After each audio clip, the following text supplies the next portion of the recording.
Hi everyone, welcome back. कैसे हैं सब? तो आज हम शुरू कर रहे हैं बाइनोमियल थ्योरम का डिस्कशन, जहां पर आज हमारा फोकस रहेगा जनरल टर्म के ऊपर और उस पे एप्लीकेशन बेस्ड क्वेश्चंस कुछ हम यहां पर करेंगे, जहां पर एक सेट पैटर्न है। अगर आप चार पांच यहां पर जो टाइप ऑफ क्वेश्चन है उनको अच्छी तरीके से देख लेते हो तो ये मेक श्योर हो जाता है कि आपके यहां पर जो भी सवाल आने वाले हैं वो सभी आपको टारगेट करते आ रहे हैं। And general term anyways is very important, ये आगे भी आपको यहाँ पे हर एक वीडियो में काम आने वाली है। सो मेक श्योर कि आप यहाँ पे इस वीडियो को अच्छी तरीके से नोटिस करें, अच्छी तरीके से समझें। एंड अगर हम एकदम बेसिक से अपना डिस्कशन स्टार्ट करेंगे तो किसी भी बच्चे को यहाँ पे फंडामेंटल लेवल पे भी दिक्कत नहीं आएगी। So let us spend initial 2-3-5 minutes also on understanding how we are basically trying to generate the idea of binomial theorem or binomial expansion, and then we will get started with the types of questions that we want to solve for our JEE exam. All right. So हमारे यहाँ पर जो basic idea है that is to begin with the simple identities जो हमने बचपन से पढ़ के रखी हैं, which is basically कि a plus b की पावर में अगर मैं कुछ यहाँ पे वैल्यू ले लेता हूँ, लेट से 0 लेता हूँ तो क्या होगा, 1 लेता हूँ तो क्या होगा, इनमें कहीं पर भी आपको ऐसा प्रॉब्लम नहीं आएगी क्योंकि आपने a plus b के क्यूब तक सारी चीजें याद करके रखी होती है। यस और no? So a plus b की पावर 0, a plus b की पावर 1 आपने कभी लिखा नहीं है, लेकिन अगर लिखोगे तो ऐसा ही दिखाई देगा कि a plus b की पावर 0 आपका 1 होगा, a plus b की पावर 1 आपका a plus b होगा। एंड देन ये दोनों आपने स्पेशली याद करके रखे हैं। a plus b का होल स्क्वायर कितना होता है, a square plus 2ab plus b square. अच्छा, यहाँ पर इसको बोलते समय कई सारे बच्चे यहाँ पर इसको a square plus b square plus 2ab बोलते हैं, उस चीज को हमें डेफिनेटली चेंज करना है। Right, again a plus b का होल क्यूब का जो आपका फॉर्मूला है उसको बोलते समय हम यहाँ पे a cube plus b cube plus 3ab into a plus b इस तरह से बोलते हैं, उसको भी हमें थोड़ा सा चेंज करना है। हमें अपना जो ऑर्डर है, जिस ऑर्डर में हम यहाँ पे अपने टर्म्स बोल रहे हैं, उनको भी एक स्पेसिफिक तरीके से अगर लिखना है तो वो यहाँ पर समझो कि पहले वो क्या होता है। तो आप यहाँ में नोटिस करोगे कि ये जो आपके यहाँ पर ये एक्सपांशंस हैं, है ना, पहली बात तो ये कि बाइनोमियल थ्योरम जो हम पढ़ना चाहते हैं वो इसी तरह के एक्सपांशंस के साथ में डील करता है। सो मतलब कोई नई चीज नहीं है, बट द पॉइंट इज कि हमने यहाँ पर एक रिस्ट्रिक्टेड पॉइंट तक नॉलेज लिया हुआ है, उसको आगे हमें एक्सटेंड करना होगा। That is what is binomial theorem chapter for us. So आप यहाँ पे नोटिस करोगे कि हम जिस तरीके से यहाँ पर अपने टर्म्स को लिखना चाहते हैं उसमें ऑलरेडी वेरिएबल्स के अंदर हमें एक पैटर्न अच्छा सा नजर आ रहा है। राइट, सो अगर आप देखोगे तो अगर मैंने a प्लस बी का होल क्यूब लिखा है तो ये जो पहला वाला टर्म है मैं उसके पावर 3 से स्टार्ट कर रहा हूं एंड धीरे धीरे मैं उसकी पावर कम करते जा रहा हूं और b की पावर बढ़ाते जा रहा हूं, उसकी पावर कम कर रहा हूं, b की पावर बढ़ाते जा रहा हूं और एंड तक आते आते पूरी पावर b के पास ट्रांसफर हो जाती है। So that's how we know कि हमने यहाँ पर ऑर्डर में सारे टर्म्स लिखे हैं एंड कोई भी टर्म मिस भी नहीं किया है। ऑलराइट, सो ये ऑर्डर अगर आप देखते हो तो ये यहाँ पर भी एप्लीकेबल है कि आपने बेसिकली फर्स्ट टर्म को हाईएस्ट पावर दे दी है, फिर आपने एक एक करके उस टर्म की पावर कम करते गए हो और दूसरा वाला जो वेरिएबल है उसकी पावर बढ़ाते गए हो एंड एंड में आके पूरी ट्रांसफर आपके सेकंड पावर के पास में पावर ट्रांसफर हो जाती है। ठीक है ना? सो ये वाला जो आपका वेरिएबल का यहाँ पे ट्रांजिशन है, ये अगर आप नोटिस करते हो तो हम काफी क्लियरली ये देख पाते हैं कि यार हमारा जो a प्लस बी की पावर 4 भले ही हमें याद नहीं है, लेकिन वो कैसा दिखाई देगा इसके बारे में थोड़ा थोड़ा आइडिया लगना हमें स्टार्ट ऑलरेडी हो जाता है। Alright, and that is what we want to realise at this point कि हमारे यहाँ पर जो बड़ा पावर आएगा, लेट्स अभी तो हम a प्लस बी की पावर 4 डिस्कस कर रहे हैं, हो सकता है आगे चल के हमारे पास में a प्लस बी की पावर 9 आ जाए, 10 आ जाए, 15 आ जाए, तो उसके अंदर हम क्या एक्सपेक्ट कर रहे हैं, हमारे एक्सपेंशन में किस तरह के टर्म्स आने चाहिए, वो अगर आपको लिखते आ जाता है then that is exactly what is binomial theorem. Alright, so a plus B की पावर 4 अगर मैं लिखने की कोशिश करूंगा तो ये तो पक्की बात है कि मेरे पास में a की पावर 4 से यहाँ पे कहानी स्टार्ट होने वाली है। फिर उसके बाद में कुछ तो यहाँ पे कोएफिशिएंट रहेगा, we are not sure what that will be, लेकिन जो आपका वेरिएबल आएगा वो a क्यूब b आएगा। Then again there will be some coefficient, उसके बाद में मेरे पास में a स्क्वायर b स्क्वायर आना चाहिए, then there will be some coefficient फिर a b क्यूब आना चाहिए एंड देन मेरे पास में किसी कोएफिशिएंट के साथ में फिर b की पावर 4 आना चाहिए। 1 2 3 4 5 टर्म्स हम यहाँ पे एक्सपेक्ट कर रहे हैं कि हमारे पास बनेंगे and this is pretty nice extension of what we have already done. क्योंकि अगर आपके इसमें यहाँ पे क्यूब है तो आपके इसमें 4 टर्म्स है, आपके इसमें स्क्वायर है तो आपके इसमें 3 टर्म्स है, तो आपके इसमें पावर 4 है तो आपके इसमें यहाँ पे 5 टर्म्स होने चाहिए, जो हमें लग रहा है कि इस तरह से कहीं ना कहीं बनने वाले हैं। ऑलराइट, सो नाउ ये इंट्यूशन तो हमारा ऑलरेडी बिल्ड हो रहा है just by looking at the pattern कि यार हमारे पास में वेरिएबल किस तरीके से जो है एडजस्ट होते हैं। But what about the constants जो यहाँ पर हम लिखने वाले हैं, ठीक है ना? तो उसको भी अगर आप यहाँ पे नोटिस करते हो तो हमारे पास में बहुत ही बढ़िया पास्कल्स ट्रायंगल का कॉन्सेप्ट है जिसको हम यूटिलाइज कर सकते हैं अपने अगले वाले लेयर के कॉन्स्टेंट्स को आइडेंटिफाई करने के लिए। ठीक है ना? सो पास्कल्स ट्रायंगल बेसिकली आपका बनता कैसा है कि आप 1 से स्टार्ट करते हैं एंड हर एक रो में फर्स्ट एंड लास्ट टर्म आपका 1 होता ही है, लेकिन जो बीच वाले टर्म्स है वो कैसे निकल कर आने वाले हैं? जो बीच वाले टर्म्स है वो बेसिकली निकल कर आते हैं when you basically add about 2 terms, है ना? ऊपर वाले दोनों टर्म्स को यहाँ पे ऐड करके आपको नीचे वाले पोजीशन पे लिखना है, तो इस तरीके से आपको यहाँ पर 1 and 1 मिलके कितना मिलेगा? 2 मिलेगा। वैसे अगर आप नीचे देखते हैं तो आपको यहाँ पर 1 and 2 मिलके 3 मिल रहा है एंड यहाँ पे 1 and 2 मिलके फिर से 3 मिल रहा है। नीचे अगर आप देखते हैं तो 1 and 3 मिल रहा है, 3 and 3 मिल रहा है, एंड देन 3 and 1 मिल रहा है। इस तरीके से आप बीच वाले लेयर के सारे ही यहाँ पर जो है वैल्यूज को आइडेंटिफाई कर पाते हो। एंड इस तरह से आप अपनी गाड़ी अगर आगे बढ़ाते जाते हो तो ये एक ट्राइंगल बनता है जिसका नाम पास्कल्स ट्राइंगल है।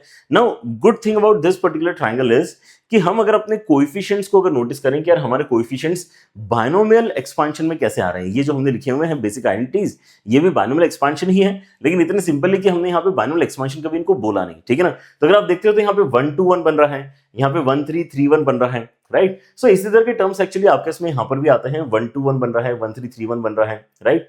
सो वी आर एक्सपेक्टिंग अच्छा पावर 4 के साथ में फिर यहाँ पे 1 4 6 4 1 जैसा एक्सपांशन आपको मिलना चाहिए, ठीक है ना, विच एक्चुअली इज ट्रू, है ना। आप जब यहाँ पे इसको अच्छी तरीके से ओपन करोगे, जिसको ओपन करने का तरीका क्या है, आप यहाँ पे इसको a प्लस बी की पावर 4 अगर जेन्युइनली अगर बचपन में करना चाह रहे होते तो आप कैसे करते हैं, a प्लस बी का होल स्क्वायर और फिर उसका होल स्क्वायर करते हैं, ठीक है ना। तो अगर आप करोगे तो आपको यहाँ पर जो एक्सपांशन मिलेगा उसके अंदर यही वाले सारे आपको कोएफिशिएंट्स मिलने वाले हैं, 1 4 6 4 and 1, ठीक है ना। That is where our Pascal's triangle is going to help us, ठीक है ना, कि अभी हमें नहीं पता था कि यहाँ पर क्या आएगा, लेकिन 1 4 6 4 1 is what we are concluding through Pascal's triangle कि आपके यहाँ पे ये वाले वैल्यूज आने चाहिए, ठीक है ना।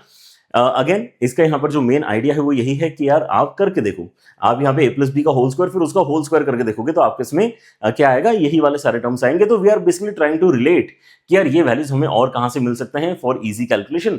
तो हमने यहाँ पे रिलेट कर लिया कि यार ये हमें कहाँ से मिलेंगे, ये हमें पास्कल्स ट्रायंगल से बेसिकली मिलने वाले हैं, ठीक है ना। मतलब हम ये कह सकते हैं कि हमारे पास में जो भी यहाँ पे लेयर है, ठीक है ना, वो क्या इंडिकेट कर रही है। अगर आप यहाँ देखते हो तो ये a प्लस बी की पावर 0 वाला लेयर आपका कंप्लीट हो गया है, क्या ऐसा बोल सकते हैं, a प्लस बी की पावर 0 वाला ये लेयर है।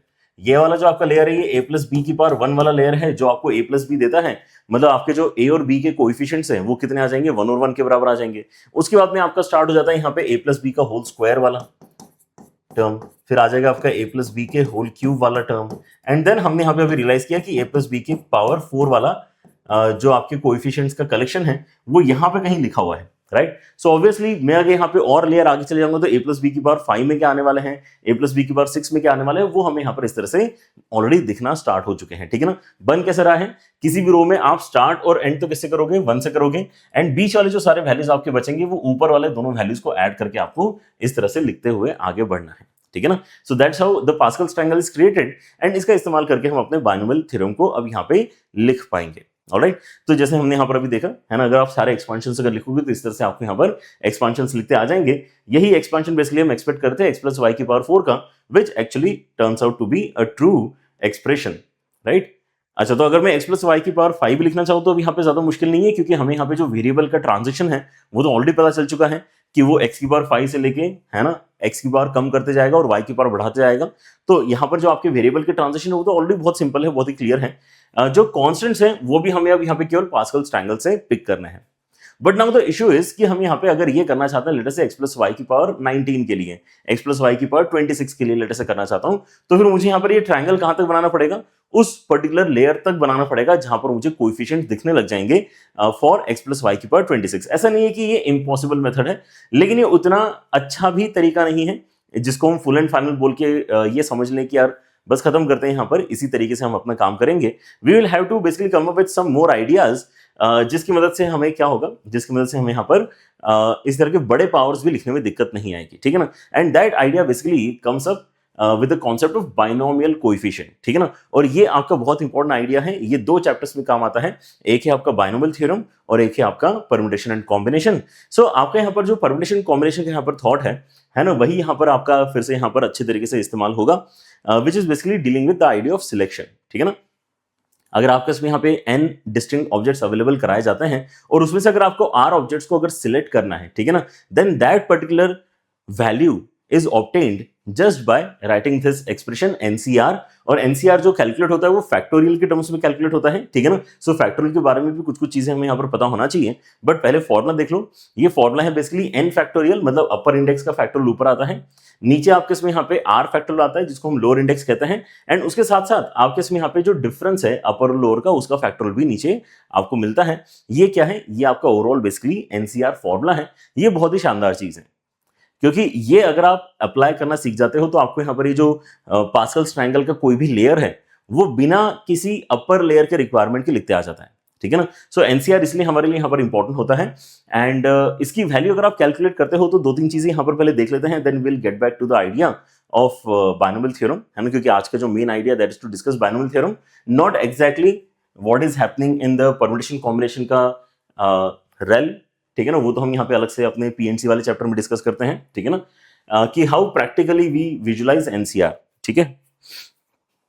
लेकिन ये जो मैथमेटिकल ऑपरेटर है एनसीआर, जिसको हम बाइनोमियल कोएफिशिएंट कहते हैं, ठीक है ना, इसका मतलब इतना ज्यादा इंपॉर्टेंस है, इसका नाम ही बाइनोमियल कोएफिशिएंट है, ठीक है ना, एनसीआर। सो आपका यहाँ पर एक चीज जो आपने यहाँ पे नोटिस करना चाहिए, वेरी वेरी इंपॉर्टेंट इज कि अगर मैं लोअर इंडेक्स को यहाँ पे चेंज करता हूँ और एक स्पेसिफिक वैल्यू से चेंज करता हूँ, लेट्स से मैंने इसको चेंज कर दिया n-r से, तो यू विल रियलाइज कि आपके इसमें फिर से यही वाला एक्सप्रेशन बन जाएगा। क्यों? क्योंकि अगर आप देखते हो तो अपर इंडेक्स तो फैक्टोरियल के साथ में आपको ऊपर मिलता है, नीचे अगर आप देखते हो तो आपको एक difference of upper and lower indices देखने के लिए मिलेगा। तो इन दोनों का सब्ट्रैक्शन अगर आप करोगे तो कितना बचेगा? r बचेगा।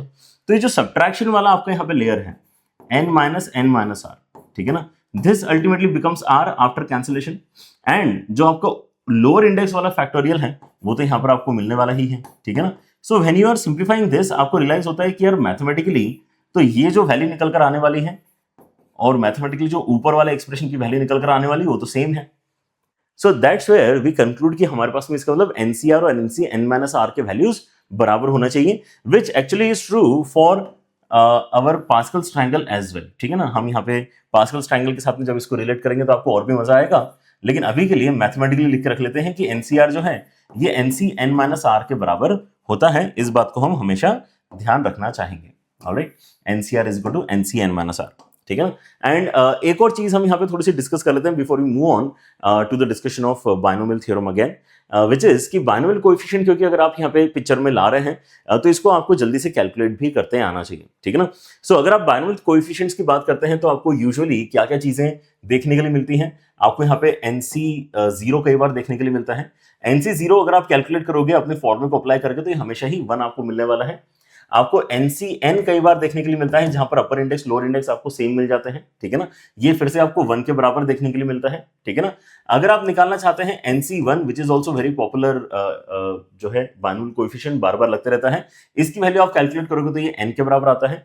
तो कुछ कुछ चीजें आपने यहाँ पर याद रख लेनी चाहिए, ठीक है ना। इससे क्या होता है, आपकी कैलकुलेशन थोड़ी सी फास्ट हो जाती है। And then there are a few ideas कि हम अपने बाइनोमियल कोएफिशिएंट्स को जब सिंप्लीफाई करते हैं तो हम कैसे उनको जल्दी सिंप्लीफाई कर सकते हैं, वो भी आप थोड़ा सा यहाँ पर ध्यान रख लो एज अ बेस आइडिया। सो अगर मैं एग्जांपल के तौर पे आपको बताऊं, ठीक है ना, तो जैसे आप यहाँ पे कैलकुलेट करना चाहते हो 9c2। सो एक तो तरीका ये है कि मैं फॉर्मूला अप्लाई करूं, right. The formula is basically what? The formula is 9 factorial upon difference का factorial and then lower index का फैक्टोरियल, ठीक है ना। फिर मैं इसको सिंप्लीफाई करूं। सिंप्लीफाई करने के लिए हम क्या कर सकते हैं, हम अपने जो फैक्टोरियल है उसका यहाँ पर इस्तेमाल कर सकते हैं, नॉलेज का, कि फैक्टोरियल अल्टीमेटली क्या है। फैक्टोरियल कुछ नहीं होता है, 5 फैक्टोरियल अगर मैं लेटर से लिख रहा हूँ, सो इसका मतलब होता है कि हम यहाँ पे 5 से लेके 1 तक के जितने भी हमारे पास में नेचुरल नंबर है उन सबको मल्टीप्लाई कर लेंगे। सो ये आपका 120 के बराबर वैल्यू निकल कर आता है, ठीक है ना। सो आपका फैक्टोरियल, अगर यहाँ पे कोई बोलता है 9 फैक्टोरियल, तो उसका मतलब है कि 9 से लेके आपने यहाँ पे 1 तक के सारे नंबर्स को मल्टीप्लाई करके रखा हुआ है। यहाँ पे 7 से लेके 1 तक के नंबर्स को मल्टीप्लाई किया, यहाँ पे 2 से लेके 1 तक के नंबर्स को मल्टीप्लाई किया है। So now interesting part that you will realise here is कि यार देखो, अगर मैं 4 से लेके 1 तक के नंबर्स को मल्टीप्लाई कर रहा हूं तो वो तो आपका 4 फैक्टोरियल होना चाहिए। मतलब 5 फैक्टोरियल को अगर मैं सिंप्लीफाई करना चाहता हूं तो मैं इसको 5 into 4 फैक्टोरियल ऐसा लिख सकता हूं, ठीक है ना। वैसे ही आप क्या कर सकते हो, आप तो इनफैक्ट यहाँ पे जो 4 फैक्टोरियल है उसको भी 4 into 3 फैक्टोरियल लिख सकते हो, ठीक है ना, क्योंकि 3 से लेके 2 तक अगर आपने मल्टीप्लाई किया है तो इसको हम क्या बोलेंगे, तो इसको हम बेसिकली 3 फैक्टोरियल बोलेंगे। सो इसको मैं इस तरह से किसी भी पॉइंट पे ले जाके फैक्टोरियल के नोटेशन में सिंप्लीफाई कर सकता हूं, ठीक है ना। तो फैक्टोरियल की वर्किंग इस तरीके से आपको कहीं ना कहीं देखने के लिए मिलती है। सो इसका फायदा हम उठाते हैं हमारे कैलकुलेशन पॉइंट में। एंड कैलकुलेशन में हम यहाँ पे नोटिस क्या करते हैं कि यार ये जो 9 है इसको हम क्या कर सकते हैं, 9 को हम यहाँ पे 9 into 8 into 7 फैक्टोरियल बोल सकते हैं, क्योंकि हमें तो जाना है बेसिकली 1 तक। अब 1 तक अगर हमें जाना है तो 9 और 8 के बाद में 7 के बाद में और भी बहुत सारे नंबर्स आने वाले थे, लेकिन 7 से लेके 1 तक मैंने क्या किया, एक सिंगल एंटिटी की तरह इसको ट्रीट कर लिया, तो मैं उसको 7 फैक्टोरियल बोल सकता हूं। ऐसा इसलिए क्योंकि अब यहाँ पे कैंसिलेशन आपका इजीली हो जाएगा, एंड कैंसिलेशन करके आपको अब यहाँ पर मिल रहा है 9 into 8 upon 2 factorial. Now the learning point here should be कि आप जल्दी अगर इस चीज को कैलकुलेट करना चाहते हैं तो आप ये ध्यान रखो कि कैंसिलेशन तो होने ही वाला है, राइट। सो अगर आप 9c2 कैलकुलेट कर रहे हो तो आपने ध्यान रखना चाहिए कि आपको बेसिकली 9 से स्टार्ट करके 2 वैल्यूज लिखना है। 9 से स्टार्ट करके 2 वैल्यूज ही लिखना है ऊपर, सो 9 और 8 आ गया, और नीचे आपके इसमें 2 फैक्टोरियल आएगा, ठीक है ना। अगर मैं इसको एक बार अप्लाई करके दिखाऊं तो आपको यहाँ पर जो थॉट है, अगर फिर से अप्लाई करेंगे तो ये कुछ ऐसा नजर आता है कि अगर आपको कैलकुलेट करने के लिए कोई देता है, लेट अस से एग्जांपल ले लेते हैं 7C3, तो 7C3 अगर आपको कैलकुलेट करना है, मतलब 7 से स्टार्ट करके आपको 3 वैल्यूज लिखनी है डिक्रीजिंग ऑर्डर में, और उसके बाद में नीचे आपको 3 फैक्टोरियल लिखना है, ठीक है ना। जैसे 9C2 में हमने 9 से स्टार्ट करके 2 वैल्यूज लिखे हैं, नीचे 2 फैक्टोरियल लिखा है, वैसे 7C3 में 7 से स्टार्ट करके 3 वैल्यूज लिखे हैं और 3 फैक्टोरियल लिखा है, ठीक है ना। रिलेट कर पा रहे हो? तो यही आपका तरीका हो जाएगा एनसीआर को जल्दी लिखने का, बिकॉज ये आपको कई बार करने की जरूरत पड़ सकती है आज के लेक्चर में ही, ठीक है ना। अच्छा, 3 फैक्टोरियल कितना होगा? 3 फैक्टोरियल आपका 6 के बराबर होता है। अगर आप प्रैक्टिस करते करते कुछ वैल्यूज अगर यहाँ पे याद कर लेते हैं तो वो बेस्ट होगा, क्योंकि उससे फिर से आपकी कैलकुलेशन स्पीड थोड़ी सी बढ़ जाएगी, ठीक है ना। तो इसको आप कैंसिल आउट करके यहाँ पे 35 वैल्यू फाइनली बता सकते हो किसकी? 7C3 की। ऑलराइट, सो कुछ हमने यहाँ पर क्या है डिस्कस किए हैं, इंपॉर्टेंट वैल्यूज जिनको आप बार बार यूज करने वाले हो, ठीक है, इनको आप बार बार यूज करने वाले हो। कुछ है हमारे एग्जांपल्स जिनकी मदद से हमने देखा कि कैसे हम जल्दी कैलकुलेट कर पाएंगे एनसीआर के वैल्यूज को, and then there are some factorial का डिस्कशन जो हम यहाँ पे रेगुलरली करते हैं, ठीक है ना। Factorial is very very important for us, क्योंकि आपके 2 अलग अलग चैप्टर्स अगेन है ना, किसके अंदर? एक पीएनसी चैप्टर के अंदर और एक आपके बायनोमियल चैप्टर के अंदर, ये चीजें है ना फंडामेंटली काफी ज्यादा यूज होती हैं। ऑलराइट, सो हमने अभी तक देखो क्या देखा है, हमने देखा है कि यार देखो जो हमारे यहाँ पे बेस आइडिया है वो तो कोई डिफिकल्ट नहीं है कि हम यहाँ पे a+b का होल स्क्वायर a+b का होल क्यूब बचपन से पढ़ते आए हैं, उसके अंदर हमें पता है कि चीजें कैसे वर्किंग में रहती हैं, ठीक है ना। हम आज ही देखना चाहते हैं कि बड़े पावर्स के साथ में हम कैसे डील करेंगे। सो हियर ऑलरेडी कंक्लूडेड कि यार देखो कोई मुश्किल काम नहीं है, मैं यहाँ पर जो है एक ऑर्डर सेट कर लेता हूँ कि मेरे वेरिएबल्स किस तरीके से यहाँ पर मैनेज करूंगा, राइट, कि फर्स्ट वाले को हाईएस्ट पावर देके फिर उसकी पावर कम करते करते सेकंड वेरिएबल की पावर बढ़ाते जाएंगे, ठीक है ना, एंड तक ऐसा करते जाएंगे। फिर हमें डिसाइड करना था कि कोएफिशिएंट्स जो आ रहे हैं इनके साथ में वो क्या रहेंगे, क्योंकि हर बार कोएफिशिएंट्स आपके बदल रहे थे। सो हमने डिसाइड किया कि अच्छा ठीक है, ये पास्कल्स ट्रायंगल का जो स्ट्रक्चर है काफी मैच करता है हमारे बायनोमियल कोएफिशिएंट्स के साथ में, है ना, जो आपके कोएफिशिएंट्स आ रहे हैं यहाँ पे। सो हमने बोला कि चलो ठीक है, फिर पास्कल्स ट्रायंगल की मदद से अपना काम कर लेंगे। बट देन वी रियलाइज कि यार ये अब कब तक करेंगे, थोड़ा यहाँ पे और भी हमें यहाँ पे सपोर्ट चाहिए। Then we have come up with one particular formula जिसको हम कहते हैं बायनोमियल कोएफिशिएंट, जिसका नोटेशन क्या है? एनसीआर, और उसको कैलकुलेट कैसे करते हैं? इस फॉर्मूले से कैलकुलेट करते हैं। कहीं ना कहीं हमें नोटिस करेंगे कि इससे हमें अब यहाँ पे अपने बायनोमियल कोएफिशिएंट्स लिखने में आसानी हो जाएगी, ठीक है ना। सो आप यहाँ पे नोटिस करो कि आपके इसमें यहाँ पे बेसिकली अगर पावर 5 है और आपको अगर बायनोमियल कोएफिशिएंट्स लिखने हैं, डायरेक्टली लिखने हैं, आप इसके ऊपर का पास्कल ट्रायंगल नहीं बनाना चाहते। अगर यहां तक आपने पास्कल ट्रायंगल बना लिया तब तो ऑब्वियसली ये है ना ऐड करके आपके सारे वैल्यूज यहां तक आप पहुंच ही जाओगे, राइट। लेकिन आप नोटिस ये करो कि आपके पास में ये जो सारे वैल्यूज हैं ये किससे मैच कर रहे हैं। जैसे अगर आप यहाँ पे बोलते हैं कि यार आपके उसमें x की पावर 5 के कोएफिशिएंट में 1 लिखा हुआ है, ठीक है ना, तो ये मैच करेगा 5C0 के वैल्यू के साथ में। ये जो 5 लिखा हुआ है ये 5C1 के साथ में मैच करेगा। ये जो 10 लिखा हुआ है 5C2 के साथ में मैच करेगा।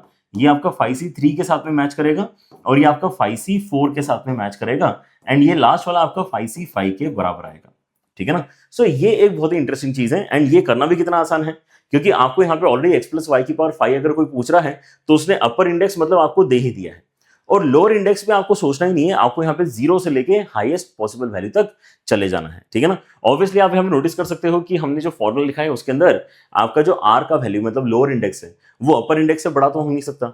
हम यहाँ पे n अवेलेबल डिस्टिंक्ट ऑब्जेक्ट्स में से n+1 ऑब्जेक्ट्स सिलेक्ट तो नहीं कर सकते, हमारे पास में है ही नहीं उतने ऑब्जेक्ट्स, ठीक है ना। तो r का वैल्यू या तो बराबर हो सकता है या उससे कम हो सकता है, कम होते होते 0 भी हो सकता है, लेकिन वो n से बड़ा नहीं हो सकता आपका r का वैल्यू, ठीक है ना। सो वही हम यहाँ पे नोटिस कर रहे हैं कि आपके उसमें जो अपर रिस्ट्रिक्शन है वहां तक हमने यहाँ पे चीजों को खींच दिया है, एंड देन लोअर रिस्ट्रिक्शन तक भी हम यहाँ पे चीजों को लेकर जा रहे हैं।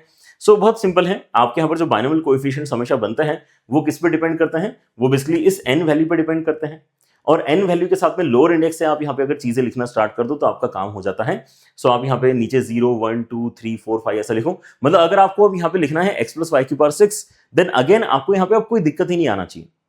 x+y की पावर 6 लिखने में आपको कोई दिक्कत नहीं आना चाहिए, क्योंकि आप ये रियलाइज कर रहे हो कि यार इस तरह से मैं दोनों चीजें मैनेज कर सकता हूं। एक तो मेरे वेरिएबल्स आसानी से मैनेज करते मुझे ऑलरेडी आ गए हैं, अब मैं जो कॉन्स्टेंट्स है उनको भी अच्छी तरीके से मैनेज करना सीख चुका हूं, तो x+y की पावर 6 आप काफी इजीली कैसे लिखोगे? x प्लस वाई की पावर 6 अगर आपको लिखना है तो पहले तो आप यहाँ पे कर दोगे कॉन्स्टेंट्स के साथ में क्या कहानी रहेगी कि आप यहाँ पे कॉन्स्टेंट्स के साथ में हम इस बार कहां से स्टार्ट करेंगे? 6 से स्टार्ट करेंगे। सो 6 से 0 आपको यहाँ पर एक कॉन्स्टेंट आ गया जिसके साथ में x को हम पूरी की पूरी पावर दे देंगे 6। फिर हमारे पास में 6c1 नाम का कॉन्स्टेंट आएगा, इसको कैलकुलेट कर लेंगे जितना भी आएगा, ठीक है ना। 6c1 वैसे तो यहाँ पर आपको बता दिया मैंने कि कितना आता है, nc1 आपका n के बराबर आता है, ठीक है ना। So that definitely can be seen. उसके बाद में x की एक पावर आपको कम कर देना है, y की एक पावर बढ़ा देना है। फिर 62 के साथ में आप क्या करोगे? x की पावर 4 एंड y की पावर 2 कर दोगे। फिर 63 के साथ में क्या करोगे? और यहाँ पर ट्रांजिशन में यहाँ देख के अपना काम करते जा रहा हूँ, ठीक है ना। मैंने यहाँ पर ऑलरेडी इसको 4 कर दिया तो अगली बार मैं 3 कर दूंगा, ठीक है। सो आपके इसमें आ जाएगा x की पावर 3, y की पावर 3। फिर यहाँ पे आपको 64 करना है तो यहाँ पे आ जाएगा x की पावर 2, y की पावर 4। उसके बाद में आपको 65 कर देना है। 65 अगर आप करते हो तो ये कांस्टेंट जो आ रहा है इसके साथ में x आएगा, y की पावर 5 आएगा एंड एंड में 66 करके आपके पास में y की पावर में 6 आ जाएगा। और ये जो आपने लिख दिया है बिना किसी एफर्ट के, ये ही आपका बाइनोमियल एक्सपांशन है फॉर x प्लस वाई की पावर 6। समझ रहे हो? It is pretty easy concept, right. क्या वेरिएबल को नोटिस करो कि वेरिएबल आपका यहाँ पे फर्स्ट वेरिएबल की हाईएस्ट पावर से स्टार्ट करता है ना। तो हर एक टर्म में आप नोटिस कर रहे हो कि आपका x की पावर धीरे धीरे कम होते जा रहा है एंड देन धीरे धीरे y की पावर आपकी बढ़ती जा रही है, ठीक है ना। एंड साथ साथ जो अब आपके कोएफिशिएंट्स है उसमें कोई दिक्कत नहीं है, उसके लिए हमने बाइनोमियल कोएफिशिएंट का फंडा पढ़ लिया है। तो वो कैलकुलेट ही ऐसे होता है कि आपके बाइनोमियल के सारे टर्म्स के साथ में वो इजीली चिपक जाता है, ठीक है ना। सो 60, 61, 62, तो ये जो भी हमने यहाँ पे किया है पावर 6 के साथ में, जो आज तक हमें नहीं पता थी फॉर्मूला, हमें यहाँ पे जो फॉर्मूला पता है वो बेसिकली याद जो हमने करके रखा है बचपन से, वो तो x प्लस वाई की पावर 2 और x प्लस वाई की पावर 3 ही है। इनफैक्ट आज भी अगर कोई मुझे बोलेगा कि x प्लस वाई की पावर 4 लिखो तो मैं इस कॉन्सेप्ट की मदद से लिखूंगा, मैं डायरेक्टली तो अभी भी नहीं लिख पाऊंगा कि मैंने खुद ने याद नहीं किया अभी तक, ठीक है ना। सो याद तो हमें नहीं है, तो ये भी हमें याद नहीं है, लेकिन हमने सही लिखा है, ठीक है ना। हमें ये पता है, तो यही तो बड़ी बात है। इसी चीज को हम क्या कहते हैं? बाइनोमियल एक्सपांशन कहते हैं या बाइनोमियल थ्योरम कहते हैं, ठीक है ना। और ये जो बाइनोमियल एक्सपांशन अब इन जनरल आपके सामने लिखा हुआ है, आई थिंक कि आपको यहाँ पर अब नजर आ रही होंगी चीजें जो अभी हम डिस्कस करके आए हैं, ठीक है ना। सो हालांकि हमें यहाँ पर लगे हैं 20 minutes to discuss the basic idea, but still I think एक जो क्लैरिटी चाहिए होती है बाइनोमियल थ्योरम के अंदर, वो इसी पॉइंट पे एक्चुअली डेवलप हो रही होती है। So we could have started with this slide as well कि यार देखो ये होता है, राइट। लेकिन अगर आपको बाय चांस इस वीडियो पे आने की जरूरत पड़ी है, so there is a reason, मेरे ख्याल से कि हो सकता है कि आपको यहाँ पर उतना जो बेस आइडिया है क्लियर नहीं हुआ है, that's why you are basically watching this video. Then अगर मैं भी इसी पर्टिकुलर पॉइंट से स्टार्ट करूंगा then the purpose is basically lost. So इसलिए हमने यहाँ पर थोड़ा सा आपको यहाँ पर बेस आइडिया दे दिया कि अगर बाय चांस आपने ये सारी चीजें अगर नहीं देखी हैं तो आपको एक अच्छा इंट्यूशन डेवलप हो जाएगा कि why we are basically generating this kind of formula, ठीक है ना। सो देखो यहाँ पर हमने वही किया है, हमने यहाँ पर बोला कि देखो हम यहाँ पे x प्लस वाई की पावर n अगर लिखना चाहते हैं, सो nc0, nc1, nc2 इस तरह से आपका चलते चलते ncn तक जाएगा। और आपकी x की पावर में देखो यहाँ पर n लिखा हुआ है, n-1, n-2, ये लिखने का मतलब क्या है कि आपके धीरे धीरे x की पावर कम होते जा रहे हैं एंड y की पावर 0 से स्टार्ट किया है और y की पावर एक एक करके हम बढ़ाते जा रहे हैं, ठीक है ना। तो यही तो किया था हमने, right. So exactly this is what is your binomial expansion. इसको आपको यहाँ पे अब याद करने की जरूरत नहीं है ना, कभी भी जरूरत पड़ती तो आप यहाँ पे इसको लिख सकते हो काफी आसानी से। लेकिन अब जनरल टर्म की बात करते हैं, general term is very very important, ठीक है ना। सो जनरल टर्म जो है वो यहां पर देखो कि क्या है एंड उसको हम आगे यूटिलाइज तो ऑब्वियसली क्वेश्चंस में इतनी बार करेंगे कि आपको एकदम यूज्ड टू हो जाएगा। सो जनरल टर्म बेसिकली आपका होता है कि यार आप बीच में से किसी भी टर्म को पकड़ोगे तो कैसा नजर आने वाला है। सो कुछ ऐसा नजर आने वाला है, कैसा नजर आने वाला है, कुछ इस तरह से नजर आने वाला है। लेट्स से मैंने कोई भी एक टर्म बीच में पकड़ा तो मेरे पास में एनसी के साथ में यहाँ पे कुछ ना कुछ लोअर इंडेक्स होगा, लेट्स कॉल इट आर, ठीक है ना। एनसीआर बोलना सबसे ईजी रहता है इसलिए। सो अगर मैंने आरएथ जो है लोअर इंडेक्स वाले टर्म को अगर देखा तो मैं क्या नोटिस करूंगा कि x की पावर में मेरे पास में n माइनस आ रहा है और y की पावर में आ रहा है। ये कैसे नोटिस हो रहा है, राइट। आप यहाँ पे देखोगे कि यार मेरे पास में जब nc1 था तो y की पावर में 1 था, nc2 है तो y की पावर में 2 है ना, nc0 है तो y की पावर में 0 है। सो ncr में y की पावर r होना चाहिए ना। और अगर मैं नोटिस करूं तो nc2 में x की पावर में n-2 है, nc1 में x की पावर में n-1 है, तो ncr में x की पावर में n-r होना चाहिए ना, ठीक है ना। So this is just by plain observation, जैसे कि हम यहाँ पे अपने अर्थमेटिक प्रोग्रेशन या ज्योमेट्रिक प्रोग्रेशन के लिए करते हैं कि यार आपके पास में पूरा अगर AP लिखा हुआ है a plus D, a plus 2d, a plus 3d, a plus 4d, तो आप यहाँ पर इसको नोटिस करके बोलते हो कि आपका जो जनरल टर्म आना चाहिए वो a plus n-1 into D आना चाहिए, ठीक है ना। बिल्कुल उसी लॉजिक से वी आर जस्ट ऑब्जर्विंग कि यार यहाँ पे चल क्या रहा है and then we are commenting कि देखो इन जनरल अगर आप यहाँ पे लिखना चाहते हो तो जनरल टर्म लिख सकते हैं NCR एक्स की पावर में n minus r and y की पावर में r। और कुछ नहीं किया हमने, बस देख लिया और यहां पे लिख दिया, ठीक है ना, कि हाँ ये पैटर्न आपका चल रहा है। लेकिन अब यहां पर हम इसको rth टर्म नहीं बोलेंगे, ठीक है ना, ये आपका rth टर्म और nth टर्म तो बिल्कुल नहीं होगा, ठीक है ना, बिकॉज n आपका यहां पर क्या है, अपर इंडेक्स है, यहां पर जो वैरी कर रहा है वो लोअर इंडेक्स है, तो हमेशा आपका जो टर्म पोजीशन बताया जाएगा वो भी r की मदद से बताया जाएगा, ठीक है ना। तो आपके यहां पर ये जो होगा ये rth टर्म होगा क्या, नहीं, आपका ये जो होगा ये r प्लस 1th टर्म होगा। इस बात को भी आपने अच्छे तरीके से नोटिस कर लेना चाहिए। r प्लस 1th टर्म क्यों, क्योंकि आप यहां पर देखते हो कि आपका जो फर्स्ट टर्म है उसमें r का वैल्यू एक्चुअली 0 है, जो फर्स्ट टर्म है उसमें r का वैल्यू 0 है, जो सेकंड टर्म है उसके अंदर r का वैल्यू 1 है, जो थर्ड टर्म है उसके अंदर r का वैल्यू 2 है। तो जब मैंने r का वैल्यू r लिया है तो आपके उसमें यहाँ पे जो टर्म क्रिएट होगा वो एक्चुअली एक पोजीशन आगे वाला होगा। सो आपके यहाँ पर ये पोजीशन पॉइंट ऑफ व्यू से अगर बोला जाता है ये r प्लस 1th टर्म आपका बनता है NCR x की पावर में n माइनस r y की पावर में r।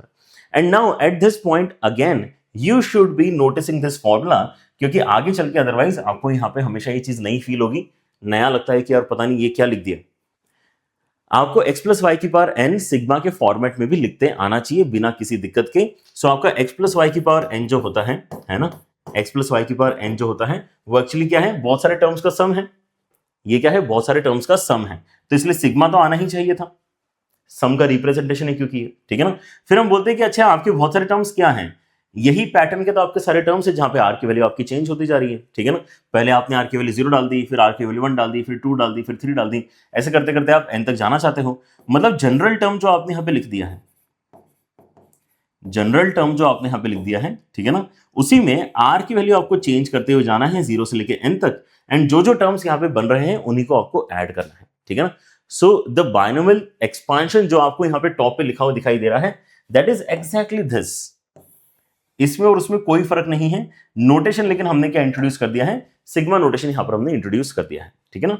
ऑलराइट, सो जब भी आपको ऐसा कुछ एक्सप्रेशन नजर आता है समझ जाना, जब भी ऐसा एक्सप्रेशन नजर आता है तो और आएगा नजर, ठीक है ना, ये जब भी आपको नजर आएगा तो आपको इसको यही लिखना है सिंपली x प्लस वाई की पावर n, दैट्स इट, ठीक है, क्योंकि उसी चीज का एक्सपांशन यहां लिखा हुआ है, तो ये जो एक्सपांडेड एक्सप्रेशन उसका compressed value x plus Y की पावर n ही आपको कंक्लूड करना होगा। Alright, so once we have all these things taken care of, तो हम यहाँ पे धीरे धीरे क्वेश्चंस के ऊपर चलना स्टार्ट कर सकते हैं, लेकिन थोड़ा सा और यहाँ पे चीजें नोटिस करके रख लेते हैं ताकि हमें आगे है ना कहीं कंफर्मेशन रहेगा कि हम चीजें सही कर रहे हैं। जैसे नोटिस क्या करना चाहिए आपने कि x प्लस वाई की पावर n जो आपका एक्सपांशन है उसके अंदर number of terms n plus 1 के बराबर होते हैं, जो कि हम a प्लस बी के स्क्वायर के टाइम से नोटिस कर रहे हैं कि a प्लस बी का स्क्वायर के अंदर 3 टर्म्स होते हैं, a प्लस बी की पावर 3 के अंदर 4 टर्म्स होते हैं, ठीक है ना। सो a प्लस बी की पावर n या x प्लस वाई की पावर n के अंदर टर्म्स कितने होंगे, n प्लस 1 टर्म्स होंगे, क्योंकि हम 0 से स्टार्ट करते हैं r की वैल्यू और n तक जाते हैं, तो ये टोटल n प्लस 1 टर्म्स आपके क्रिएट करवाता है। ऑलराइट, सम ऑफ इंडाइसेस की अगर आप यहाँ पे बात करते हो, इंडाइसेस मतलब यहाँ पे पावर्स, ठीक है ना। सो एक्स और वाई जो आपके यहाँ पे वेरिएबल्स हैं उनकी पावर्स को अगर आप देखोगे तो उनको ऐड करके आपको हमेशा क्या मिलेगा, n का ही वैल्यू मिलने वाला है, ठीक है ना। एक जगह n माइनस आर है, एक जगह r है, दोनों को ऐड करोगे r कैंसिल हो जाएगा, मतलब पावर्स का सम आपका हमेशा कितना आता है, n के बराबर ही निकल कर आता है। एंड बाइनोमियल कोएफिशिएंट्स जो है आपके वो इक्विडिस्टेंट अगर आप देखते हो फ्रॉम बिगिनिंग एंड एंड तो आपको बराबर मिलते हैं, ठीक है ना। मतलब आपका nc0 का वैल्यू nc n के बराबर आएगा, nc1 का वैल्यू nc n माइनस 1 के बराबर आएगा, ठीक है ना। जो पास्कल्स ट्रायंगल में भी एक्चुअली हमने नोटिस किया था, ठीक है ना, पास्कल्स ट्रायंगल में भी 1 और 1 से स्टार्ट करते हैं, फिर इधर और इधर आपको 5 मिला है, इधर उधर आपको 10 मिला है, ठीक है ना। तो यहाँ पर अगर आप इस तरफ से स्टार्ट करते हो या इस तरफ से स्टार्ट करते हो आपके इसमें सेम वैल्यूज बनती है। इसका मतलब क्या है, यहां से स्टार्ट करोगे तो आपके इसमें 5c0, यहां से स्टार्ट करोगे 5c5, ये बराबर है, फिर 5c1 एंड देन 5c4 बराबर है, 5c2 एंड 5c3 बराबर है। यही चीज आपके जो है बाइनोमियल कोएफिशिएंट्स भी ऑब्वियसली फॉलो करते हैं, जैसे कि पास्कल्स ट्रायंगल में आपको चीजें नजर आ रही हैं। एंड ये क्यों हो रहा है, because we have already studied किया NCR is equal to NC n minus r, ठीक है ना। So n minus r actually gives us terms from the back end NCR gives us terms from the front, ठीक है ना। So front से और back से आपके यहाँ पर जो आपके पोजिशन है वो अगर आप सेम रखते हैं, है ना, second term from the beginning, second term from the and, तो उनके बाइनोमियल कोएफिशिएंट्स आपको हमेशा सेम मिलेंगे, राइट। सो अगर आपने इतना अगर देख लिया तो I guess it is a sufficient knowledge to actually start off with questions, ठीक है ना। क्वेश्चंस अब यहाँ पे हम स्टार्ट करें, अब आगे मेरे ख्याल से 1 घंटे तक हम क्वेश्चंस ही करने वाले हैं, ठीक है ना। जो भी आपको यहाँ पर ज्ञान चाहिए था वो एक्चुअली आज के लेक्चर के लिए इतना ही है, ठीक है ना। सो थ्योरी आपने क्या पढ़ी आज के लेक्चर में, अगर आप यहाँ पे लिखना चाहते हो, अगर नोटबुक में कुछ लिखना चाहते हो, देन दैट इज दिस, क्योंकि इसके पहले जो हमने यहाँ पे डिस्कस किया था that was just to basically have comfort when we actually look at this particular expansion, ठीक है ना, इट वॉज नॉट बिकॉज कि भाई उसके ऊपर सवाल आने वाले हैं, राइट। लेकिन ये जो खतरनाक सी दिखने वाली चीज है, ये कोई खतरनाक चीज नहीं है ना। इस चीज को रियलाइज करने के लिए हमने इसके पहले के सारे डिस्कशंस किए थे। ऑलराइट, ऑलराइट, सो हम यहाँ पे एक सिंपल से सवाल से स्टार्ट करते हैं कि हमें दिया गया है कि x प्लस 10 की पावर 50 प्लस x माइनस 10 की पावर 50 जो है वो अगर फाइनली कंप्रेस अगर मैं करूंगा, बड़ा बड़ा से यहाँ पे टर्म्स बनेंगे बहुत सारे। कितने बनेंगे? यहाँ पे आएंगे 51 टर्म्स, यहाँ पे आएंगे 51 टर्म्स, दोनों को मर्ज करूंगा, मेरे पास में आएगा कुछ इस तरह का एक्सपांशन। ऑलराइट, फिर ये बोल रहा है कि यहाँ पे आपको a2 अपॉन a0 का वैल्यू निकाल कर बताना है, राइट।